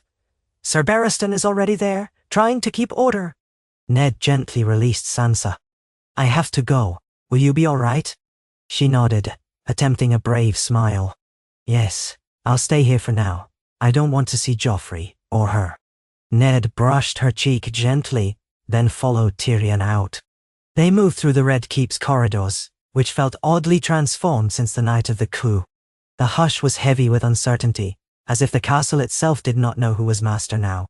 A handful of guards in half-polished armor saluted them, their eyes reflecting a mixture of hope, fear, and curiosity. As they approached the throne room, the doors stood wide open. An assemblage of lords, lesser knights, and city functionaries had gathered in the space that still bore the marks of recent violence. Chipped stones, toppled torches, and deep scratches where blades had clashed. The Iron Throne loomed at the far end like some malignant idol. No one dared sit upon it. Instead, a rough wooden table had been placed near the dais, chairs arranged around it. Sir Barristan Selmy stood beside the table, arms folded. Varys lingered near a pillar, silent and watchful, his fingers steepled under the sleeves of his robes. Littlefinger was nowhere to be seen. Tyrion cast a sidelong glance at Ned, ready to step into the lion's den once more. Ned let out a slow breath. "I suppose I must." They entered the chamber, and a ripple of uneasy whispers spread through the crowd. Men parted to let Ned pass. Many stared at him with a mixture of awe and wariness. Here was the man who had toppled a king. Ned wondered how many looked at him and saw a savior, and how many saw simply another usurper. Barristan Selmy inclined his head in a gesture of respect. "Lord Stark, shall we begin?" Ned and Tyrion took places at the table. Barristan joined them while Varys stepped closer. Around them stood the city magistrates, some well-born lords who had not fled, and a scattering of older knights. Several faces reflected the battered pride of men who had once counted themselves among Robert's loyalists. A heavy silence settled until at last, one of the magistrates cleared his throat. "My lord, or rather my lords," the man said uncertainly, "the city cannot function in this state of confusion. We need a ruler or a council recognized by the realm. Otherwise the taxes will go uncollected, the markets will freeze, and the common folk will riot." A half-dozen others chimed in with concerns about trade, food stores, and unpaid guards. Tyrion raised a hand. "King's Landing must not collapse into chaos. For now, consider this a provisional council, with Sir Barristan commanding the gold cloaks to keep order. I will oversee the treasury and see that guards are paid, and that the city's grain supply remains stable. Lord Stark will coordinate the realm's needs until a rightful monarch is chosen." A murmuring spread through the gathering. One older knight, Sir Osmond by name, lifted his chin stiffly. "Begging your pardon, Lord Lannister, but on whose authority do you grant yourselves these powers?" Tyrion didn't bristle at the challenge, but Ned saw his jaw tighten slightly. "On the authority that we removed a false king and currently hold the city and the Red Keep. We do so not by whim, but because the realm must function. If you prefer anarchy, by all means, stand aside." No. Ned could sense the tension. He decided it was time to speak. "I have no wish to impose my will arbitrarily. We will arrange for the great lords of the realm to gather for a proper council, perhaps even a great council, if that is what it takes to restore legitimate rule. Until that time, we ask that you cooperate. The city will not be plundered or abused. Justice will be upheld. If you have complaints, bring them forth. We aim to keep the peace." His steady tone seemed to calm many in the room. Barristan spoke next, his voice carrying the weight of decades of service. "Our first order of business must be to secure the city, protect the small folk, and prevent further bloodshed. I pledge my knights to that cause. Any who defy these orders, whether in the name of the old regime or any other ambition, will be dealt with harshly. This is no time for looting or private vendettas." Ness. The hall fell silent. Varys chose that moment to glide forward. "We also need to address the question of the prisoners. Queen Cersei, former queen if you will, remains under guard, as does young Joffrey. What shall be done with them? The small folk clamor for their heads, but we must be mindful of the realm's reputation for justice." Tyrion's eyes flicked to Ned, waiting. It was an awkward moment. By rights, Tyrion should have spoken first about his sister's fate, yet he seemed content to let Ned decide. Ned straightened.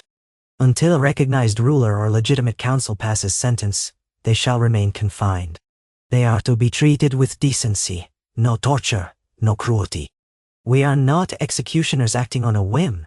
They will have the chance to answer for their crimes." Nandani. Some of the lords exchanged uneasy glances. Presumably many had suffered under Joffrey's reign. Yet, no one openly challenged Ned's decision. The memory of his sudden victory in the throne room was still fresh. At length, the group began to disperse, each official or minor lord returning to his duties with a renewed sense of order. Tyrion slid from his seat and massaged the back of his neck, exhaustion evident in the droop of his shoulders. Barristan hovered near the dais, conferring with two of his knights. Varys bowed politely and vanished through a side door, no doubt off to spin new webs of information. Ned rose, walking with Tyrion out of the throne room. "It's a start," he muttered. Tyrion nodded. "Yes, though we walk on a knife's edge. The moment the Lannister forces outside the city learn of this coup, they may march on us. My father won't be pleased to hear that his daughter and grandson have been taken prisoner." Ned's stomach twisted at the mention of Tywin Lannister. The man was formidable, famed for his ruthlessness in war and his iron discipline. "You know him best. Will he negotiate, or will he attack?" Tyrion sighed. "He'll weigh what is best for House Lannister. If he sees a chance to crush us, he may do so.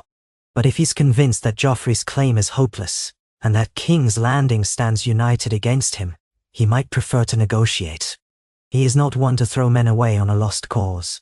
Still, he has a large army at his back.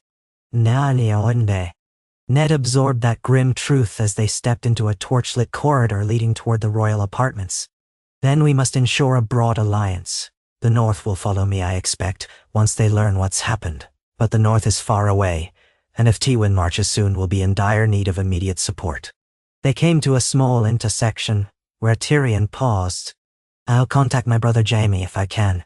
He's still out there, presumably leading forces from my father. Jaime might be more flexible than some would think, especially if he believes we can spare Cersei and Joffrey from the headsman's block. A negotiated settlement might be possible, though no guarantee. Ned gave a curt nod. Try, eh? At worst, it buys us time. They parted ways, Tyrion heading back to his temporary quarters, Ned following a pair of guards who escorted him through the winding corridors. He made his way past a group of whispering servants, trying to keep his focus. The events of the last day had him pulled in 1,000 different directions, but one worry rose above all others: Arya's fate. Had she vanished from the city completely? Was she in hiding somewhere, terrified and alone? He climbed a narrow staircase that opened onto the ramparts of the Red Keep, intending to gather his thoughts in the open air. A chill wind battered him as he emerged, and he pulled his cloak tighter. From this vantage, King's Landing spread out in a chaotic sprawl below, its rooftops shimmering with the fading sunlight. In the distance, the Blackwater rush caught the glint of the dying day. The gulls cried overhead. In the streets, lanterns flickered away. The city seemed more subdued than usual, as if it too sensed the precariousness of the times. A scraping of boots on stone alerted him that he was not alone. He turned to see Ser Barristan Selmy approaching, his expression grave. "Lord Stark," he said in a low voice, "there's something you should know. One of our men found a small group of orphans in Flea Bottom who claimed to have encountered a high-born girl dressed in rags, carrying a wooden sword. She was with a boy, they said, and she called herself Airy. They gave her some stale bread in exchange for a few coppers. The description might match your daughter Arya." Ned's pulse quickened. "Did they say when this was?" Barristan exhaled. "A day or two ago. By the time they thought to mention it, she had already vanished again. The boy she was with is unknown, maybe another street urchin. But if this was Arya, she's at least alive." Hope and dread warred in Ned's chest. "She's alone in that pit. Flea Bottom is dangerous, filled with criminals and desperate folk." Barristan inclined his head. But your daughter is resourceful. The child who told us the story said Arya refused to give her name, but she paid for bread and water with coin. Some suspect the Lord's daughter might still have a few coins on her person." Ned looked out over the city, his eyes scanning the tangle of alleyways in the distance. "I have to find her. But it's too dangerous for me to go searching openly. The city is still in turmoil." Barristan glanced around to make sure they were alone, then spoke quietly. "Allow me to organize a discreet search. I'll assign men of good character, those who can move quietly. We'll take care not to draw attention. If she's out there, we'll find her." Ned's gratitude spilled into his voice. "Thank you, Ser Barristan. She must be terrified. Once we locate her, bring her to me at once, and keep her safe." Barristan pressed a fist to his chest in salute. "I give you my word, Lord Stark." With that, he left, descending the same steps by which he'd come. Ned remained on the ramparts a while longer, wrestling with his hopes and fears. At least, there was a chance Arya lived, a spark of light in the gloom.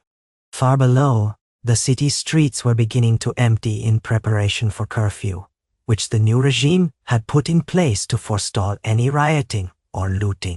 So much had changed so quickly, and yet the precarious future stretched out before him like a fog-shrouded road. The distant horizon caught the last rays of the sun, painting the sky in streaks of red and gold. The words of House Stark echoed in his mind. Winter is coming. Indeed, it always was, in one form or another. He finally turned from the view, stepping back inside to see to the tasks of the new day. That night, the Red Keep was on high alert. Candles burned in nearly every corridor as watchmen patrolled.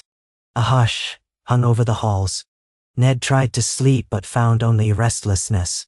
His wounded shoulder throbbed, and whenever he drifted off, he dreamed of Sansa's screams or the memory of Joffrey's sneer. He rose in the pre-dawn hours, washing his face in cold water. Then he dressed slowly and made his way to the Great Hall, where the temporary council was set to meet once more. Tyrion was already there, rubbing his eyes, looking as though he'd barely slept. Varys hovered nearby, whispering updates on the city's mood. Most seemed relieved that Joffrey was no longer free to terrorize them, though pockets of Lannister loyalists spread rumors that Ned Stark meant to bring northern tyranny. Barristan arrived soon after, face grim. They convened around the wooden table again, this time with fewer onlookers. Most city officials had resumed their duties, and only popped in to deliver reports or requests. Tyrion cleared his throat. We must decide on our approach to the wider realm. Ravens have been sent to various lords, announcing the removal of Joffrey and the imprisonment of Cersei, but we must be prepared for replies of every nature. There are those who might question whether we had the right to do what we did. Ned nodded. True, but we have evidence of Joffrey's illegitimacy. Once the lords see that, some will accept that a false king was cast down. The question remains, who do we put forward as the new monarch? Varys' mild voice slid into the conversation. If you follow the line of succession by law, Stannis Baratheon is the next in line. He would rightfully be crowned. However, rumor says Renly has already crowned himself in Highgarden's presence. If we ally with one, we anger the other. Both command armies, and both are quite determined men. Nay. Barristan's mouth set in a thin line. Stannis is a man of harsh duty, but he is lawful. I served under Robert for many years. Stannis may not be beloved, but many will concede his legitimacy. As for Renly, he has the advantage of popular charm and the Tyrell alliance. He may be more pleasing to the small folk, but his claim is weaker by strict inheritance. Tyrion scratched at his stubble. If we endorse Stannis, we might well receive a cold welcome for having consorted with Lannisters. But he may accept our assistance in exchange for stability in the capital. If we back Renly, we risk a civil war with Stannis. And that's not even factoring in what Tywin Lannister or the other great houses will do. Oh. Ned's brow furrowed. And what if the realm can't unite under either brother quickly enough? We'll fracture. Another war will break out in earnest, and the small folk will suffer once again. Barristan's hand clenched on the table. We can't allow the city to be torn apart by warring claimants. Perhaps we can invite both men, or representatives of theirs, to come to King's Landing to negotiate. If a great council is called, they can present their claims. Tyrion's eyebrows rose. You think Stannis and Renly will simply attend a council here, in the city we currently control? That might be a hard sell. Neither trusts the other, and they may not trust us. No. Ned thought of the realm's battered hopes, of how Robert had once united the kingdoms. We must try. The alternative is letting the realm bleed. Send ravens to both, inviting them to a council under a guarantee of safe conduct. Let them each put forth their claim. If one emerges clearly recognized, we can unify behind them and stand against any Lannister revenge or Tyrell ambition. It's a desperate gamble, but it might avert war. A strained silence followed his words. None of them seemed wholly optimistic, but no one offered a better plan. Tyrion drummed his fingers on the table. Very well. I'll draft the invitations. In the meantime, we should prepare for the possibility that neither brother sees reason. Stannis is at Dragonstone or perhaps gathering ships along the coast. Renly is likely at Highgarden. By the time the ravens reach them, weeks may pass. Anatahot.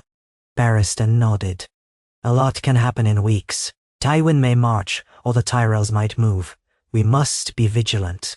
They went on to discuss details, how to secure food supplies, how to manage the gold cloaks, and how to handle the pending arrival of any northern bannermen who responded to Ned's summons. Through it all, Ned felt a weight pressing on him. The knowledge that he was not a natural-born politician or schemer. He was a soldier and a warden, thrust into a role that demanded cunning as much as honor. Before they parted, Barristan drew Ned aside, voice low. We have men searching for Arya in Flea Bottom and beyond. No news yet, but if we find any solid leads, I'll send word at once. One niece and Ade. Ned pressed his hand to Barristan's forearm. Thank you.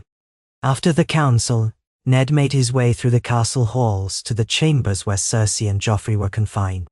He had no desire to speak with them, but he knew he must. He had to gauge their mindsets, ensure their guards were treating them with the decency he had ordered, and perhaps glean how they might be used to prevent a larger war. Cersei was cunning, Joffrey unstable. If either could be leveraged in negotiations with Tywin, or used to quell lingering Lannister loyalties in the city, it might spare many lives. He reached the guarded door. 4 gold cloaks under Barristan's command stood watch, 2 on each side. They saluted stiffly. All quiet inside, my lord. The queen, the former queen, has not caused trouble, but the boy yells sometimes, one guard reported. Ned gestured for them to open it. He stepped in alone, bracing himself. The chamber was sparsely furnished, a table, 2 chairs, and a curtained bed. Joffrey sat in one corner, shackles around his wrists, glaring at the guard posted in the room. Cersei paced near the window, her face pale and drawn, her golden hair tangled. She whipped around the moment Ned entered. For an instant, a look of raw hatred twisted her features, then she composed herself into icy disdain. You have some nerve, Stark, she said, voice cold. Holding me like a common criminal. Ned met her stare without flinching.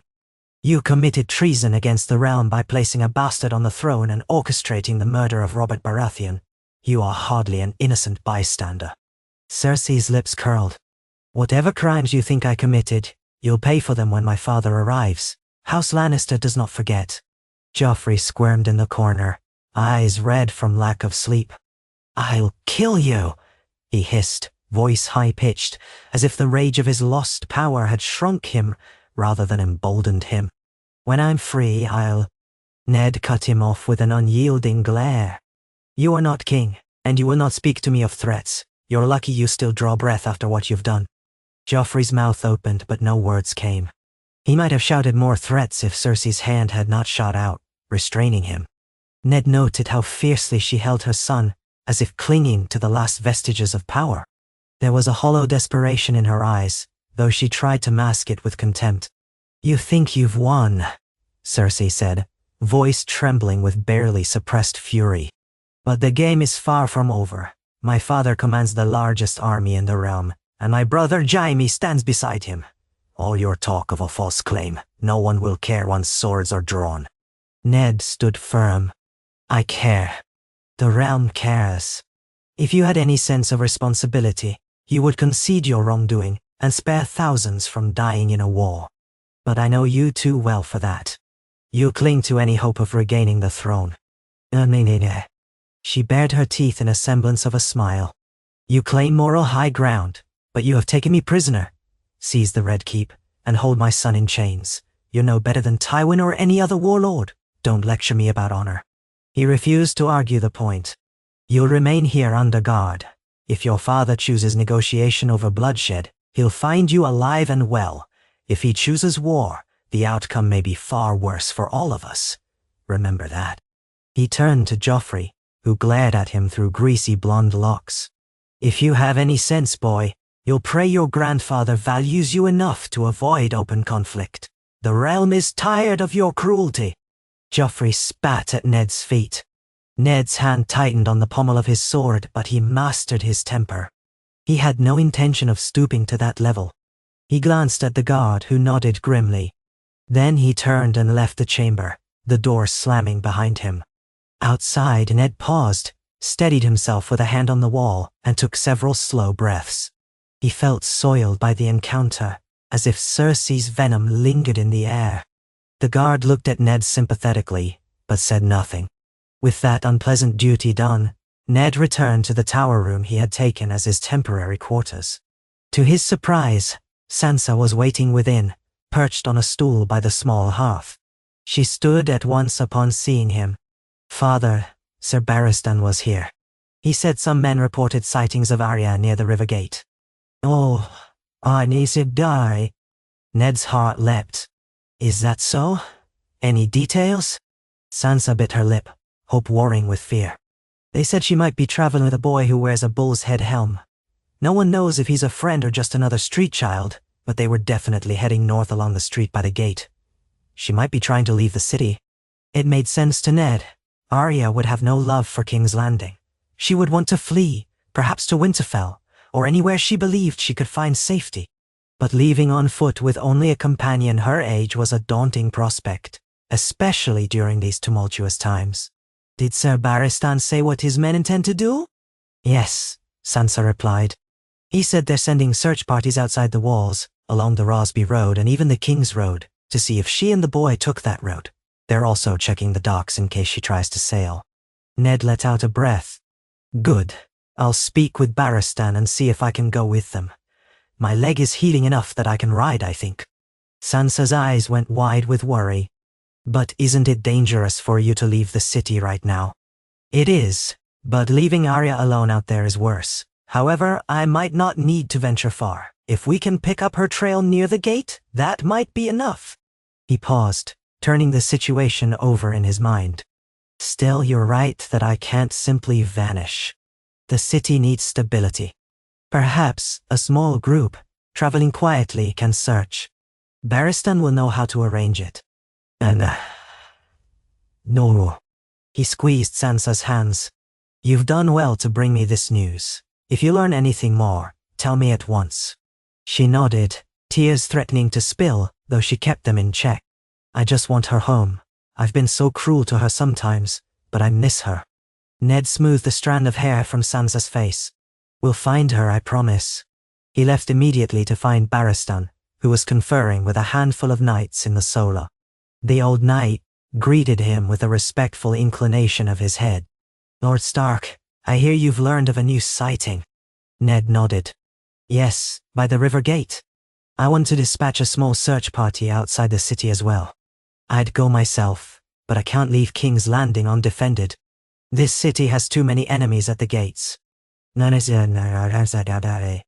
Barristan leaned over a map that lay spread across a table. It showed the roads radiating from King's Landing. The Rosby Road to the northeast, the King's Road heading due north, the Gold Road to the west, the roads to Duskendale and points beyond. We can send riders along these routes, discreetly. If your daughter is traveling on foot with a boy, they can't be moving too quickly. We'll have them check inns, holdfasts, and villages for any girl matching Arya's description. Ned nodded, grateful. Thank you.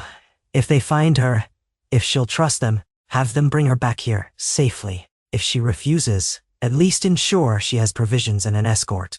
Barristan assured him he would see it done. They discussed the logistical details, how many men to send, who to trust. Then Barristan left to put the plan into action, while Ned hurried off to attend yet another meeting with Tyrion and Varys. Time blurred over the next few days, a constant shuffle of negotiations, city management, and anxious waiting for news. The search parties rode out daily, returning at dusk with reports of distant sightings, rumors, or fruitless leads. Some had seen a girl with short, grubby hair traveling with a boy in a bull's head helm, but the trail always grew cold. Still, it was something, and Ned clung to the belief that Arya lived. Meanwhile, ravens flew to Dragonstone and Highgarden, carrying carefully worded invitations for Stannis and Renly to convene at King's Landing. Tyrion also sent letters to Jaime Lannister, and by extension Tywin, hinting that if they chose negotiation, Cersei's life, and Joffrey's, could be spared. Yet no immediate reply came from any corner, leaving the city suspended in uneasy anticipation. One afternoon, as Ned was returning from an inspection of the city watch barracks, Tyrion hurried up, clutching a new scroll. News from the north, he said, waving the parchment. Your son Robb has called his banners. They're mustering at Moat Cailin. Despite the gravity of everything, Ned felt a surge of warmth at the mention of his eldest son. Robb, so young, stepping into war for the sake of his father. Why are they mustering?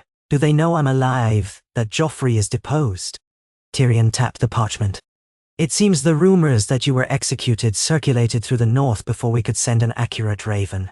Robb demanded your release, and in the absence of any reply, Cersei likely intercepted or ignored his messages, he called the banners.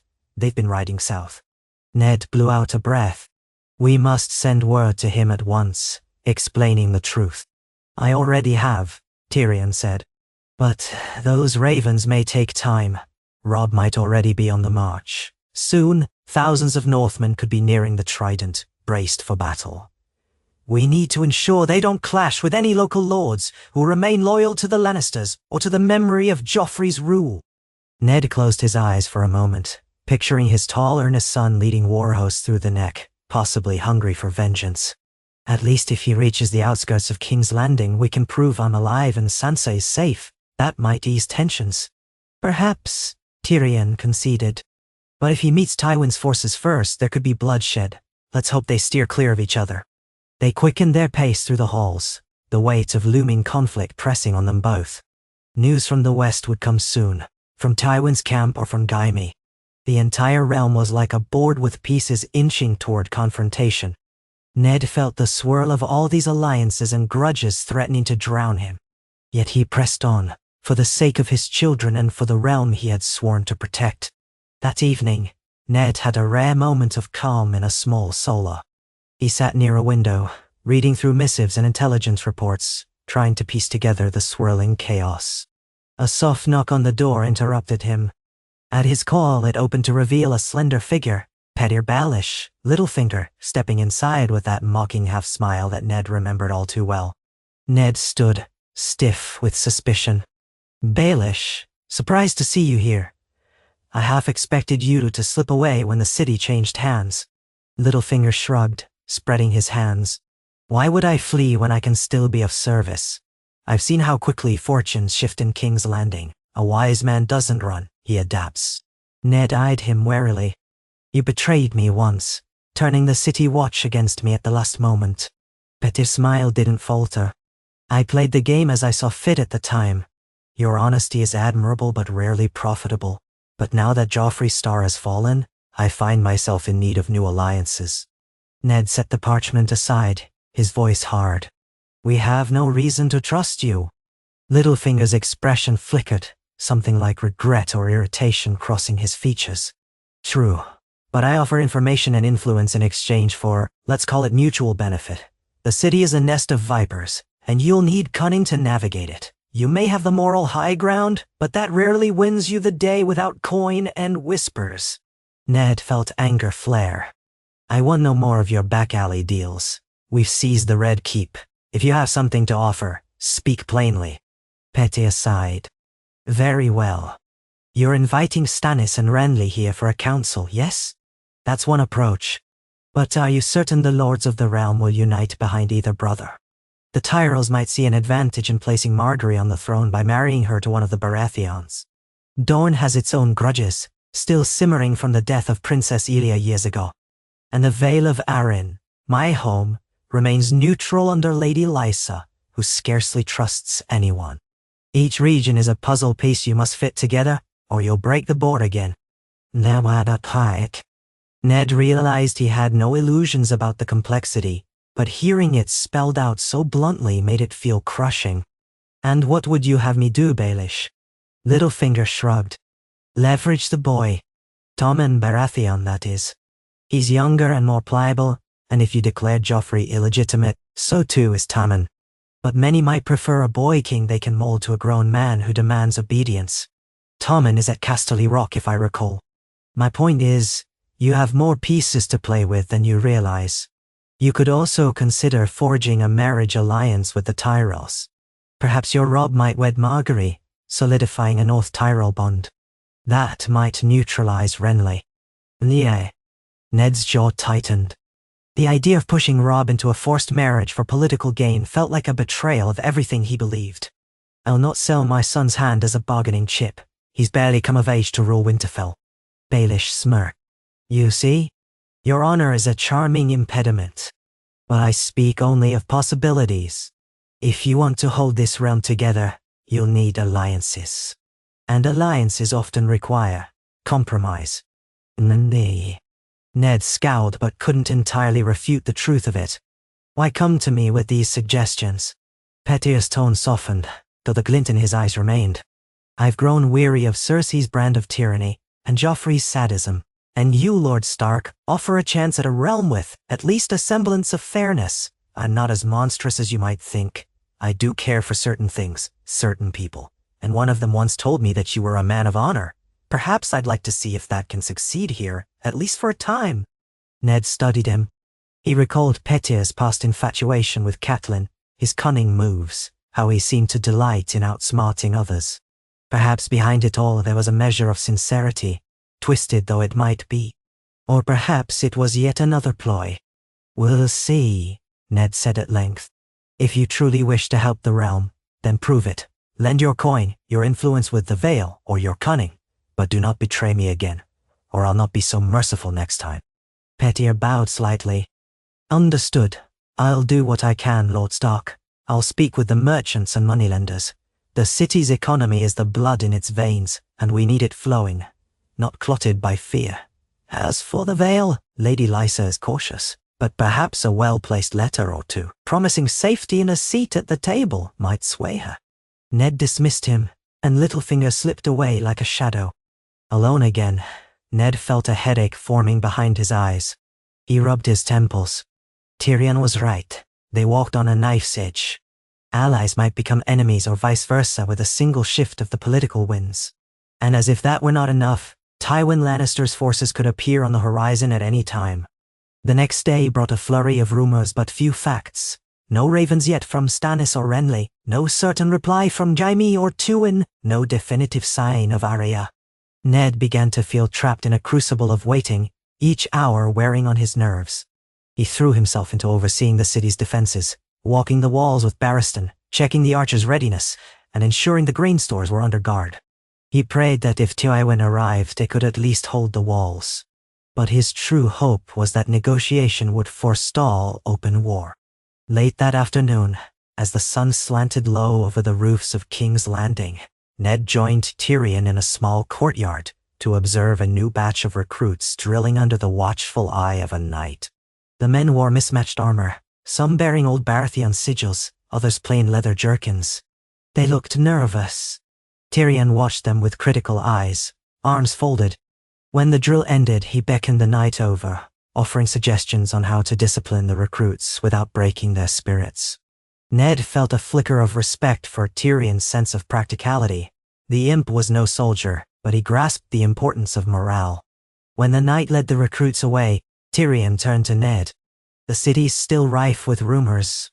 Some say you plan to place Sansa on the throne. Others claim you'll crown yourself. Neither rumor makes the slightest sense, but people will talk." "Wait, sir." Ned shook his head. "Let them talk. The truth will out eventually, if we can hold everything together long enough." Tyrion tucked his hands into his belt. "Speaking of holding things together, I've arranged a small dinner with some of the wealthier merchants and guildmasters this evening. Perhaps we can coax out more funds for the city watch. If you're up to it, your presence would lend some weight." Ned sighed, feeling bone-tired at the prospect. "All right, but keep it brief. I don't have the knack for flattering merchants with empty promises." Tyrion's lips quirked in a wry smile. "I doubt they'll expect flattery from the famously dour Lord Stark. They merely want to feel safe and see if the new regime will support their ventures. If we convince them it's in their best interest to stand with us, it could help." They parted ways again, Tyrion off to gather details for the evening, Ned returning to the keep to wash up and change into somewhat less battered attire. As he left his chambers, Sansa hurried down the corridor to meet him, eyes bright. She had a scrap of parchment clutched in her hand. "Father, the guards said a girl might have been seen near an inn on the Rosby Road. She was practicing swordplay with a stick of all things." Sansa's excitement faltered into worry. But by the time the guards arrived, she had gone. Ned felt a conflicting rush of relief and frustration. Another sighting, another near miss. Ser Barristan must have men searching that area now. If Arya keeps moving, she must be cautious, but eventually we'll catch up. Sansa nodded. "I just wanted you to know." He gave her a small, comforting smile. "Thank you, my dear. Try to rest. We'll find her." As she left, Ned could not help marveling at how much she'd grown in these dire weeks. No longer the naive girl dreaming of fairy tale courts, but a young woman struggling to cope with harsh realities. He wished with all his heart that he could have shielded her from this. If only Robert had not died. If only... He shook off the thought. Regrets changed nothing. That evening, He joined Tyrion in a modest feasting hall where a half-dozen prosperous merchants and guildmasters waited.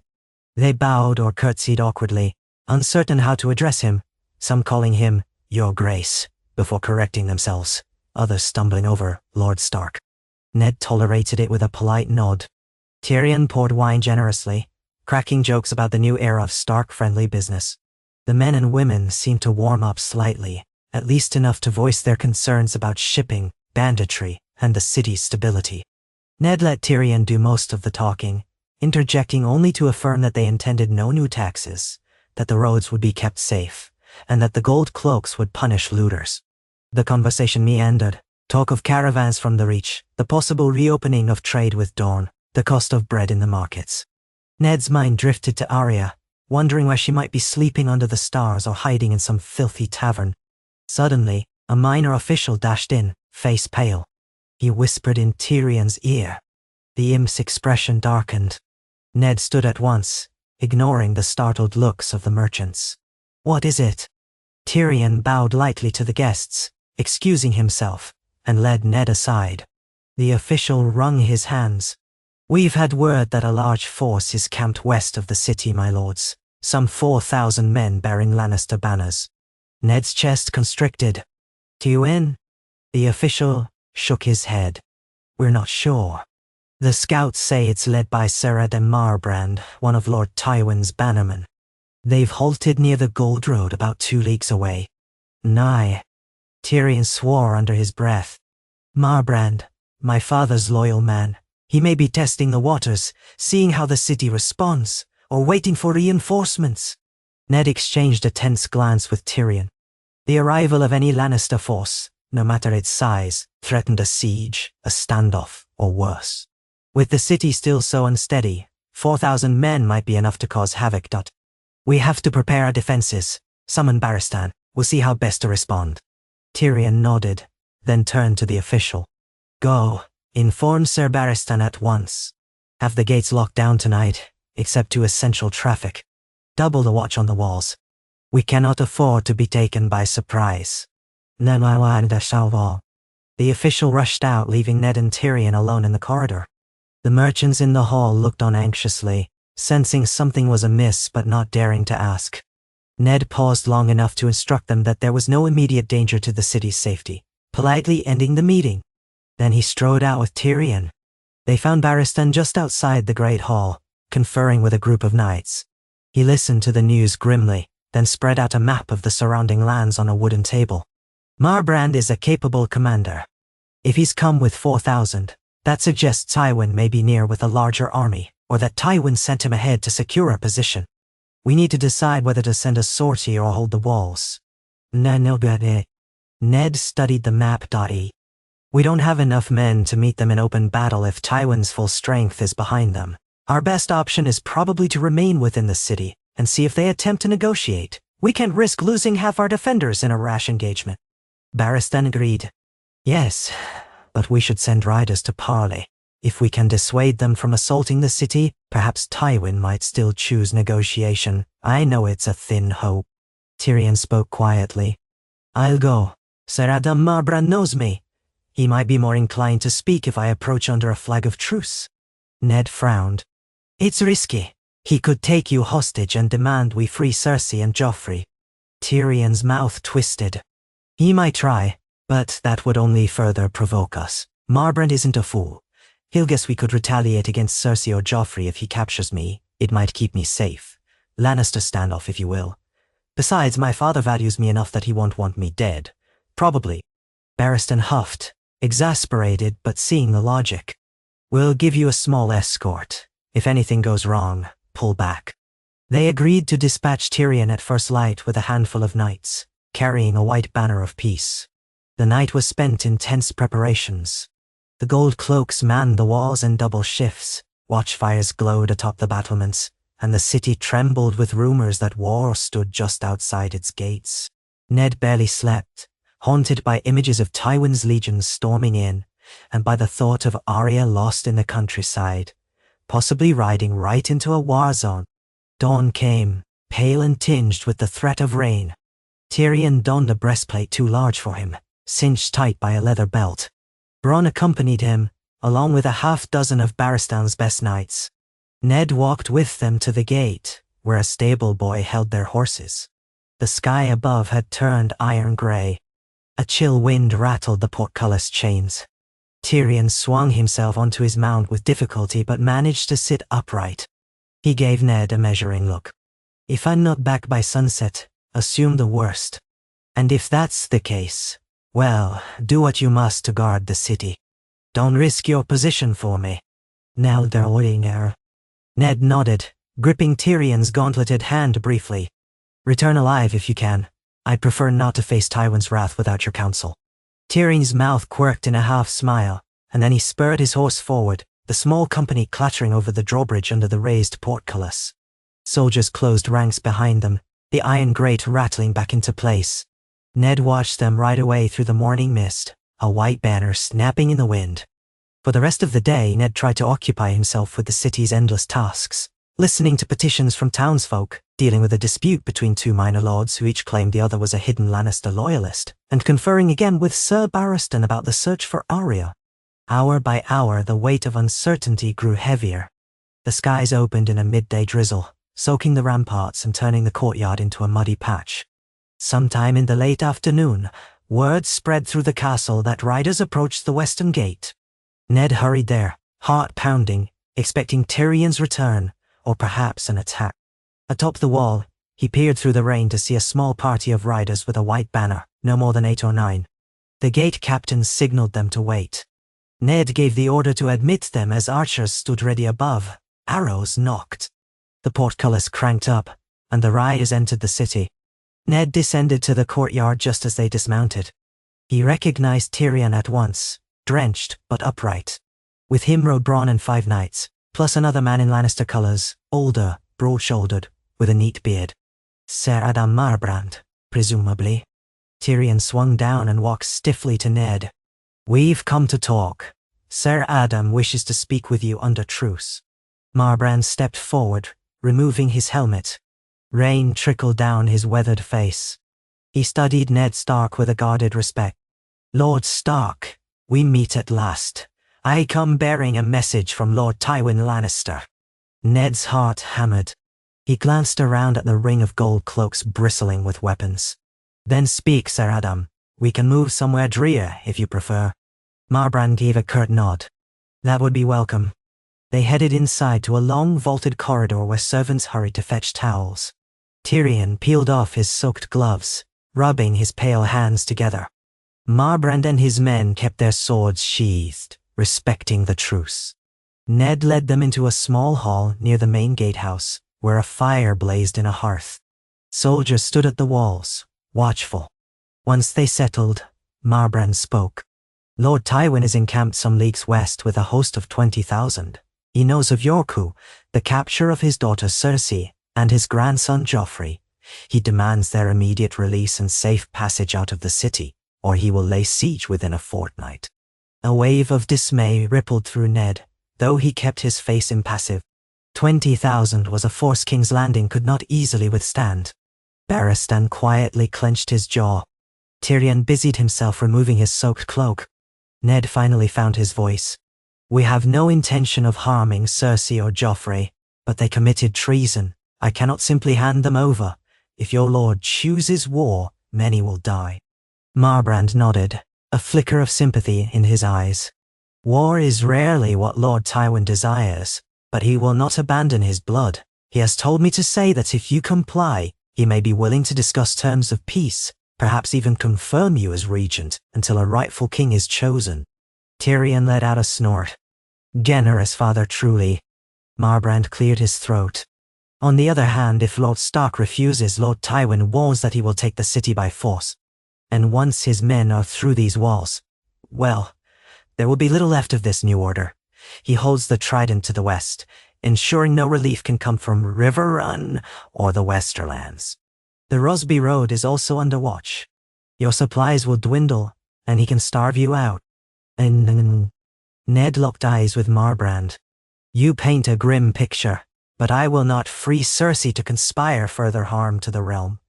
She used her position to place a bastard on the throne. threatened my daughters, and nearly destroyed King's Landing with her cruelty. I offer a different path. Let Tywin come to King's Landing under truce.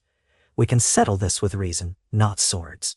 Marbrand's gaze flicked to Tyrion, who gave a slight nod for him to continue. "Lord Tywin will not enter a city you control, not without certain assurances. He doesn't trust you not to do to him what you did to Joffrey, imprison him." Barristan stepped forward, voice cold. "We removed Joffrey because his reign was illegitimate and cruel. If Lord Tywin is concerned for his own safety, perhaps he should weigh the crimes committed by his family." The older knight's cheeks darkened. "Easy enough to say now. Lord Tywin is not known for forgiveness." Tyrion interjected. "Then perhaps we can arrange a neutral ground for talks, somewhere near the city but not within it. If we can't find a compromise, this will end in a siege. No doubt about that." Marbrand studied Tyrion for a moment, then nodded. "I can carry that suggestion to Lord Tywin.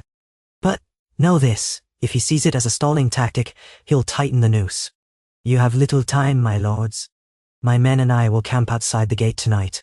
Give us an answer by dawn, or we return to Lord Tywin." Ned exchanged a look with Barristan, then nodded. "Very well. We'll have our response by dawn." Marbrand and his men were shown to an outbuilding near the gates, allowed to keep their arms under watch, but given a dry place to sleep. Tension rippled through the city as word spread that Tywin Lannister's army was near. People muttered in doorways, the memory of sacked towns and ruined fields stirring fear. Ned convened an emergency council with Tyrion, Barristan, Varys, and a few other trusted knights. Rain hammered the windows as they discussed how to respond.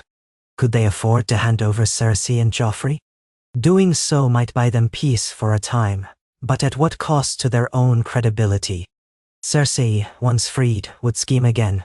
They debated half measures, sending Joffrey but keeping Cersei, or vice versa, but that seemed pointless cruelty and might provoke Tywin further.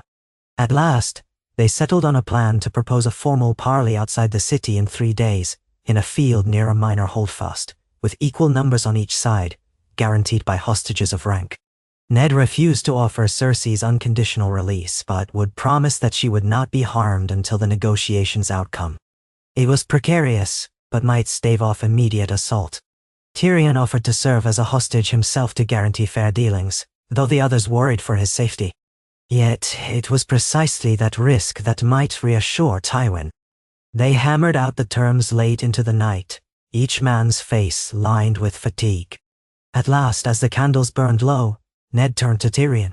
"Are you certain you wish to do this? You're placing yourself in your father's hands." Tyrion raised one shoulder in a shrug. "He is my father, though that rarely means warmth and fond embraces. Still, he won't kill me outright. I may be his least favorite child, but I'm valuable in negotiations. And if it's the only way to avert a siege and more bloodshed, it's worth trying." Barristan frowned. "I dislike the idea of you in his camp. He could demand Cersei at knife point for your safe return." "Natake." Tyrion's grin was humorless. "He could indeed, but he might see that the realm is fracturing, and a drawn-out war benefits no one, especially not the Lannisters.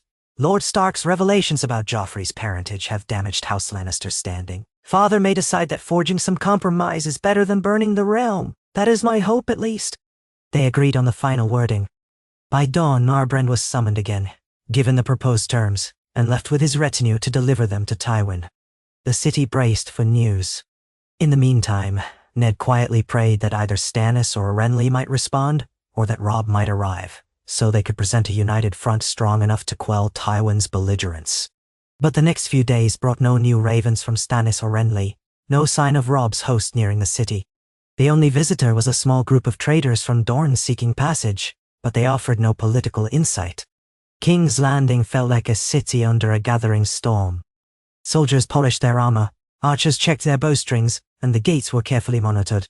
Through it all, Ned's heart remained fixed on two anxieties: the threat at the gates and Arya's unknown fate. On the morning of the proposed parley, Marbrand returned with Tywin's response. Lord Tywin agreed to meet in 3 days' time in an open field west of the city, but demanded that Tyrion and Sir Barristan come forth as hostages to ensure no foul play. Ned would be allowed to remain behind the city walls, but must send someone of high rank along with Tyrion to balance the presence of Tywin himself on the other side. The tension in the keep soared at the idea of Tywin riding so close, with tens of thousands of men potentially lurking in the background. But it was better than open war, at least for now. Barristan insisted on going, though Ned argued for sending another. The old knight was resolute, pointing out that his honor and reputation might help keep the negotiation fair. If Tywin sought to break his word, holding Barristan would be an ugly stain on Lannister's name. Ned finally relented. The die was cast. They would attempt to talk Tywin down from a siege. If that failed, the city would have little choice but to defend itself and pray that Robb or another ally arrived in time. The day of the parley dawned grey and damp, though the rain had ceased. Ned stood on the battlements, gazing westward. Tyrion and Barristan rode out with a small escort under a flag of truce, vanishing over the rolling hills. Hours passed, the morning stretching into midday. Sansa found Ned there on the wall, bringing a warm cloak he had forgotten to wear. He thanked her, placing it around his shoulders, never taking his eyes from the horizon.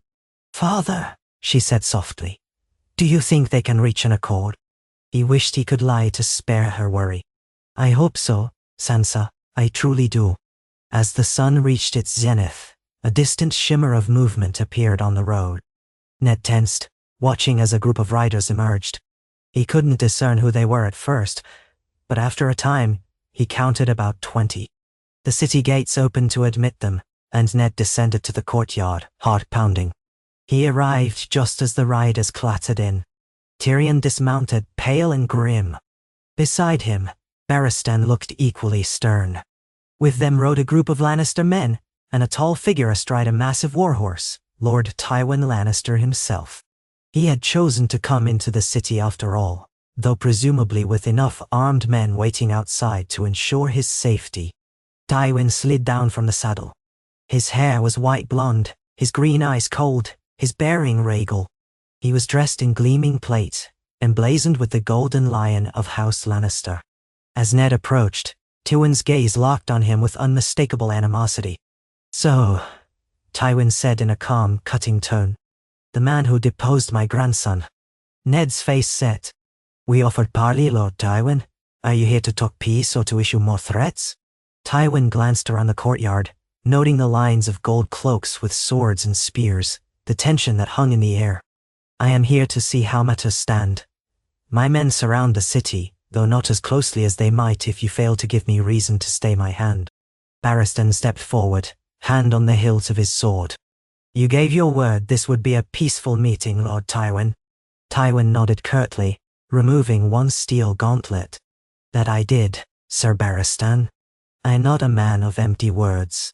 I have agreed to hear your terms, Lord Stark. Convince me that returning home without my daughter and grandson is in House Lannister's best interest, and I shall do so. Otherwise, I will not hesitate to bring this city to its knees." "Nine." Ned met Tywin's unblinking stare, acutely aware of the precariousness of the situation. The courtyard was silent, as though even the wind held its breath. Sansa stood at the edge of the crowd, knuckles to her lips, fear plain on her face. Tyrion gave Ned an almost imperceptible nod, urging him to speak carefully. Barristan's eyes flicked from Ned to Tywin, prepared for violence. Ned inhaled slowly, calming the turmoil in his mind. He had faced battles on the field, but this was a different sort of battle, one of words and alliances. The fate of King's Landing, of Sansa, of Arya, of the entire realm might hinge on what was said next. He began to speak, voice echoing off the stone walls. "Lord Tywin, no man questions your power or your devotion to your family. But the boy you call your grandson was born of incest, a bastard. He had no claim to the Iron Throne.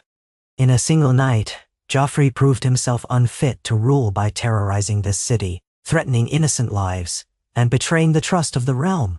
We removed him because it was the only way to prevent further catastrophe. Now your daughter and Joffrey stand accused of treason. We did not kill them on the spot, because we hold to the laws of the realm and seek justice, not slaughter. That is the first point you must understand. Tywin's jaw tightened, but he listened, perhaps curious to see where Ned would lead. Ned continued, I will not simply hand them over so they can conspire anew to seize the throne. But I offer you this, we will allow a fair trial, overseen by the great lords, or by whoever is recognized as the next king. If the realm decides on mercy, so be it. If the realm convicts them, let the sentence fit the crime. But House Lannister need not be forever tarnished by their deeds. You can preserve the rest of your family's honor by standing aside and letting justice run its course. Tywin's lip curled. You speak of justice. A fine word when you hold the advantage. What incentive do I have to trust your process? Tyrion cleared his throat. Father, I've seen how they treat Cersei and Joffrey. Strictly, but not cruelly. If they wanted them dead, it would have been done already. The boy was monstrous, and if the realm learned the truth, many might call for his head. Yet Lord Stark shows restraint. Tywin shot Tyrion a measuring look, then shifted his gaze back to Ned. You want me to walk away, while my daughter rots in a cell, awaiting justice? That is no small favor to ask. Ned inclined his head.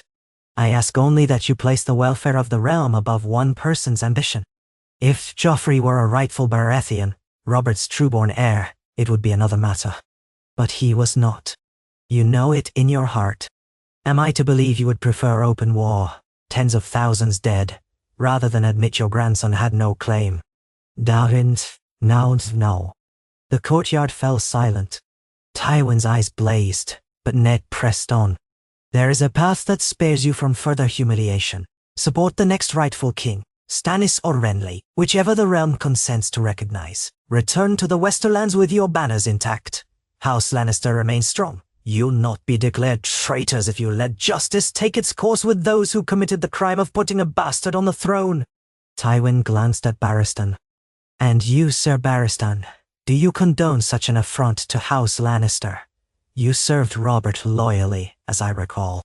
Barristan's expression was neutral. My oath was to the king and the realm, Lord Tywin. When Joffrey proved himself false, I had no choice but to act. I will always stand for justice. That is my calling as a knight. Tywin allowed himself a thin smile. Noble sentiments indeed, Sir Barristan, but words do not erase the insult to my house. You would have me slink back to Casterly Rock as though the Lannisters have no pride, no right to defend our blood. Ned raised his voice, letting authority ring. Defend your blood, yes, but do not defend treason that would tear the realm apart. This city has bled enough. If you choose war, we'll fight. And if the city stands, no mercy will remain for those who threatened it. If the city falls, well, your own name will be forever stained with the infamy of wanton slaughter, no matter what you claim as justification. Namte. A tense hush gripped everyone present, the courtyard thick with unspoken possibility. Tywin Lannister stood unmoving, a tall and implacable figure in gilded armor, while Ned Stark faced him, battered but resolute. Time seemed to slow as the men weighed each other, weighed the unsteady scales of peace and war. Tyrion and Barristan, Sansa and the guards, all watched with bated breath, aware that a single wrong word or a flicker of rage could unleash violence. At last, Tywin exhaled, the sound almost a hiss. I will not yield my daughter and grandson to an ignominious fate without a chance to defend themselves. You wish a trial? Then it must be open, with the great lords present, not a King's Landing farce orchestrated by your whim. Summon the realm, bring in the north, the Reach, the Stormlands, even Dawn if you must. Let them see the evidence. If the realm condemns them, so be it. But let it be done under the proper forms of law. Lizzie. Ned's heart pounded. You would abide by such a verdict? Tywin's stare remained molten. If the trial is fair, and if the realm decides their fate, I will not plunge Westeros into war over a lost cause. But if I sense any trickery, any attempt to rig the proceedings, I will rain fire on this city, and all within. Barristan gave Ned a significant look, and Ned nodded, though wariness clung to him like a second skin. Very well. We have already invited the great lords to King's Landing, though many have yet to respond. We will do so again, more formally. We will hold a great council or a trial by the realm's peers, whatever form is most acceptable, and present the evidence of Joffrey's illegitimacy. No, Cersei. Tywin's eyes narrowed. In the meantime, Cersei and Joffrey remain your prisoners. I assume they will remain unharmed. That is non-negotiable. Ned inclined his head. We have no intent to harm them before the trial, but they will remain securely confined. Then we have an accord of sorts, Tywin said. I will keep my army outside the city for now. I will not attempt to breach your gates, but we will remain close enough to ensure you keep your word. And be warned, if the realm tries to make a scapegoat of House Lannister alone, I will not submit. No, I'm sorry. Ned let out a tight breath. Agreed. The realm will judge fairly. Let us hope this spares thousands of lives. Tywin cast a glance at Tyrion, who stood quietly nearby. The Lord of Casterly Rock's voice took on a faintly sardonic note. It appears you have inserted yourself quite effectively into this fiasco, my son. I expect you to see it manage to a swift and advantageous conclusion. Tyrion bobbed his head, unruffled. I will do my best, father. With that, the tension eased a fraction. Tywin indicated he would ride back to his camp, but first accepted Ned's offer of hospitality in the form of a meal, if only to show the city that their meeting had not ended in violence. The meal was brief and quiet, served in the great hall with no fanfare.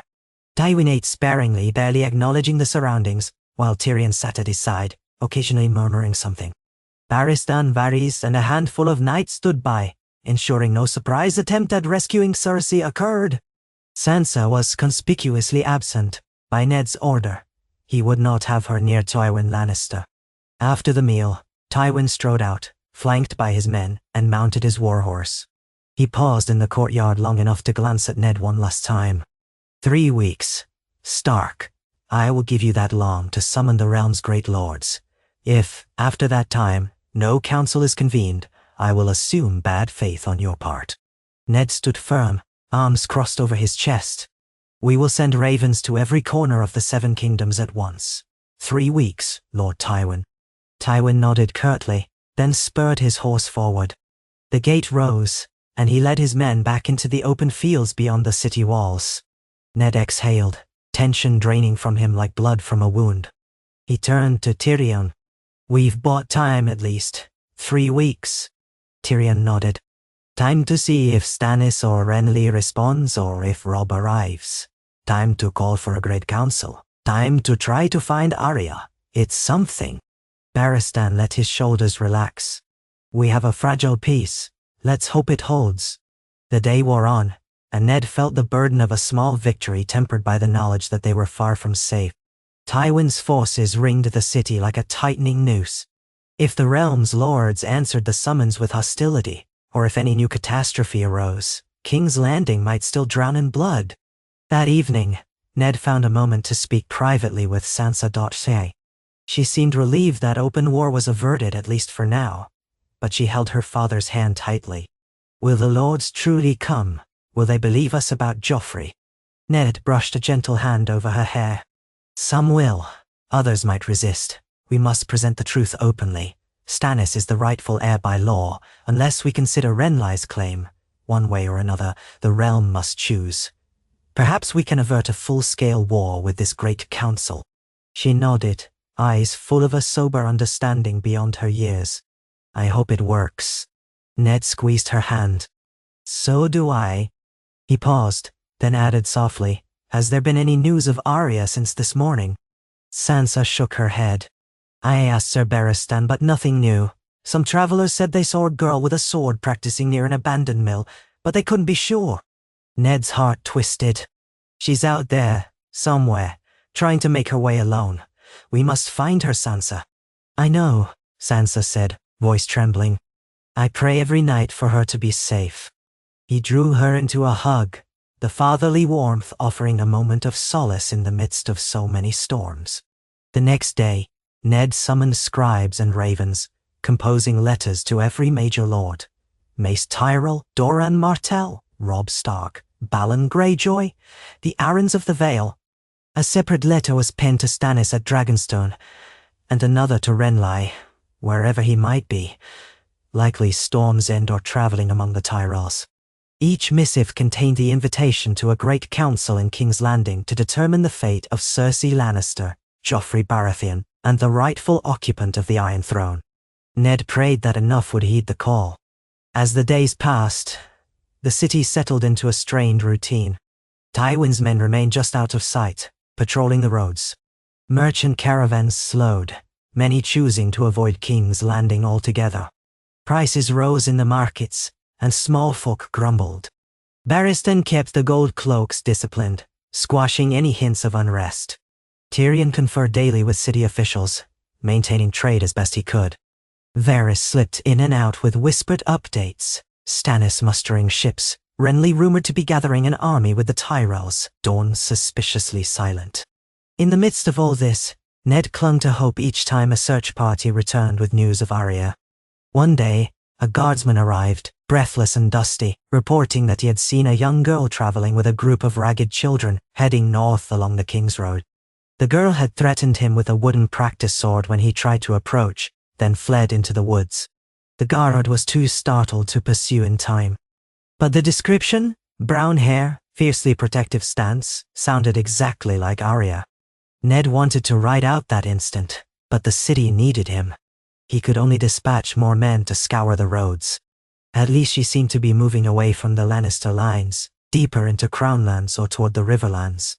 If Robb marched south, perhaps their paths would cross, or she might find refuge among Stark bannermen. It was a sliver of solace. Finally, near the end of the second week, riders were spotted approaching the city from the north. Ned hurried to the gates, joined by Tyrion and Barristan. A large host marched behind those riders, the banners snapping in the wind, the direwolf of House Stark. Robb had arrived. Ned's chest filled with equal parts pride and apprehension. The gates opened to admit the advance party, and there was Robb at the head, flanked by several lords, the great John Umber, Roose Bolton, and others. Robb swung down from his horse, looking older than Ned remembered, his face set in grim determination. Father and son regarded each other for a moment, then Robb strode forward, armor clinking, and knelt. "Father," he said, voice tight with emotion. "I came for you. When we heard you were imprisoned, we called the banners. We marched south as swiftly as we could." Ned lifted his son to his feet, clasping his shoulders. "Robb, I'm proud of you, but I wish you hadn't endangered yourself. I'm free now, thanks to circumstances, unusual ones." Robb's eyes flicked warily to Tyrion and Barristan. "We heard rumors, but we didn't know what was true. That you and Tyrion Lannister joined forces, that Joffrey was deposed." Tyrion stepped forward, giving Robb a short bow. "The truth is stranger still, young wolf. But yes, your father and I have an arrangement of sorts." Robb's jaw clenched, but he gave a curt nod. "We'll talk in private if you allow. We have an army just outside the city, nearly 20,000 strong. We're ready to fight if need be." Ned felt a surge of gratitude and dismay. 20,000 men at the gates might provoke Tywin, whose own host still hovered in the west. "We have a fragile peace here. Let's not break it. We'll speak inside." They led Robb and his bannermen into the keep. On the way, Ned explained the toppling of Joffrey, the arrangement with Tywin, the plan for a great council. Robb listened with clenched teeth, struggling to accept the idea of any alliance with Lannisters. But he softened slightly when he learned Sansa was safe, and that Arya might be alive somewhere north of the city. They gathered in a large sola, where Sansa rushed in and embraced Robb fiercely, tears shining on her cheeks. Robb's face softened as he hugged his sister back. Then he turned to Ned, impatience and anger flashing in his eyes. "We marched south expecting to rescue you from the dungeons. We were ready to storm the city if needed. Now you tell me we have to abide a Lannister presence at our gates, and that we're to have a trial for that monster Joffrey?" Ned spoke firmly. "We have no choice if we want to avoid a war that could destroy half the realm. Tywin has a massive army, and we're waiting on Stannis and Renly. If we act rashly, the Lannisters will respond in kind, and thousands will die. It's not just about us anymore, Robb. It's about the entire 7 kingdoms." "Nay." Robb bristled, but the Great Jun and Roose Bolton flanked him. Great Jun Umber rumbled, "We're here, my lord. If the Lannisters want a fight, they'll get one. The North remembers." Ned appreciated their loyalty but strove for caution. You'll have your chance to show your valor if war comes. But for now, we hold this tenuous peace. We wait for the Great Council. If the realm agrees that Joffrey was false, Cersei is guilty, and Stannis or Renly must be crowned, we can end this without drowning the land in blood. Roose Bolton's voice was quiet, a hint of malice beneath. Peace is all well and good, but the flayed man does not appreciate half measures. If the Lannisters sense weakness, they will act. Tyrion studied the Pale Lord with an unreadable expression. We have no illusions about Tywin's resolve, but if the North is now here in force, that might balance the scales. My father may think twice before assaulting the city. Robb's face hardened, but he turned to Ned. Very well. We'll keep our army encamped north of the city. If Tywin tries anything, we'll be ready. And so, the third week dawned with two great hosts on either side of King's Landing. Tywin's in the west, Robb's in the north, each numbering near 20,000. The city sat like a prize between them. Tension crackled in the air. Every day that passed without word from Stannis or Renly heightened the likelihood of a final clash. Still, Ned persisted, dispatching riders to hurry the arrival of any other lords for the trial. He doubled the guard on Cersei and Joffrey, ensuring they did not attempt escape.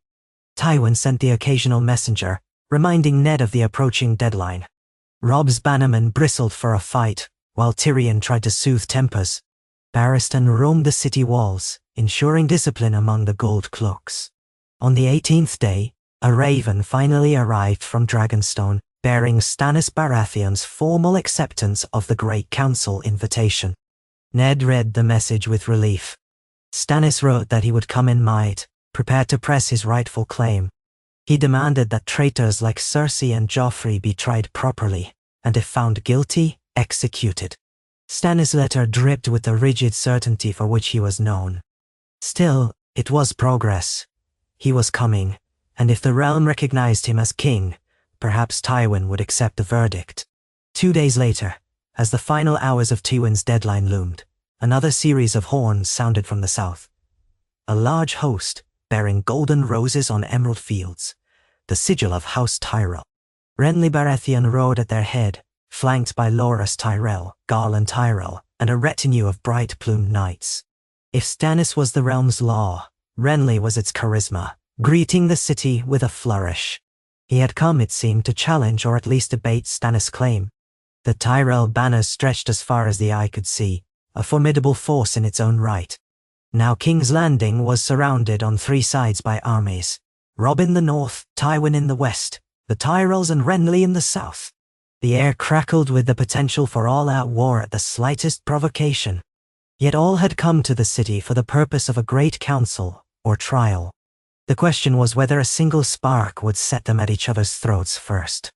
Ned worked tirelessly with Tyrion, Barristan, and Varys, arranging spaces for each faction to camp, ensuring minimal contact between them to prevent skirmishes.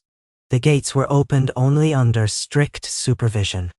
Ned rode out with Barristan to greet Renly personally, hoping to maintain civility. Renly was all smiles and gallantry, hugging Ned as though they were dear friends. When Ned explained that they waited on Stannis, Renly's expression cooled slightly, but he agreed to keep the peace for now. The Tyrells pitched their colorful tents along the rose-red approach, a veritable army of shining steel and silks. Finally, on the eve of Tywin's 3-week deadline, black-sailed ships appeared on the horizon of Blackwater Bay. Stannis Baratheon's fleet. Before dusk, a column of soldiers in Baratheon colors, stag on gold, marched toward the city gates. At their head rode Stannis himself, gaunt-faced, jaw clenched. He wasted no time on pleasantries, demanding an immediate audience with Ned and the city's leadership. The Great Council was thus set to convene in the throne room the following morning. All the major claimants and powers would gather, each bringing a small retinue, to witness the presentation of evidence against Cersei and Joffrey and to decide the next occupant of the Iron Throne. A single day that could seal the fate of the 7 kingdoms. Ned stood in the Red Keep's courtyard at sunrise, the sky tinged with rose and orange, his breath hitching at the enormity of what lay ahead.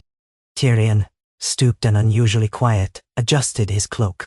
Barristan, resplendent in polished armor, stood at Ned's side.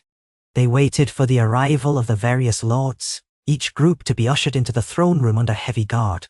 Outside, 3 armies lay poised like coiled serpents, any misstep capable of unleashing cataclysm. Sansa appeared at Ned's elbow, looking pale but determined. "Father, do you truly think this council can prevent war?" He gazed at her solemnly. "I must hope so. All the realm's most powerful men and women are here. If reason fails, we'll see a bloodshed the likes of which we've never imagined.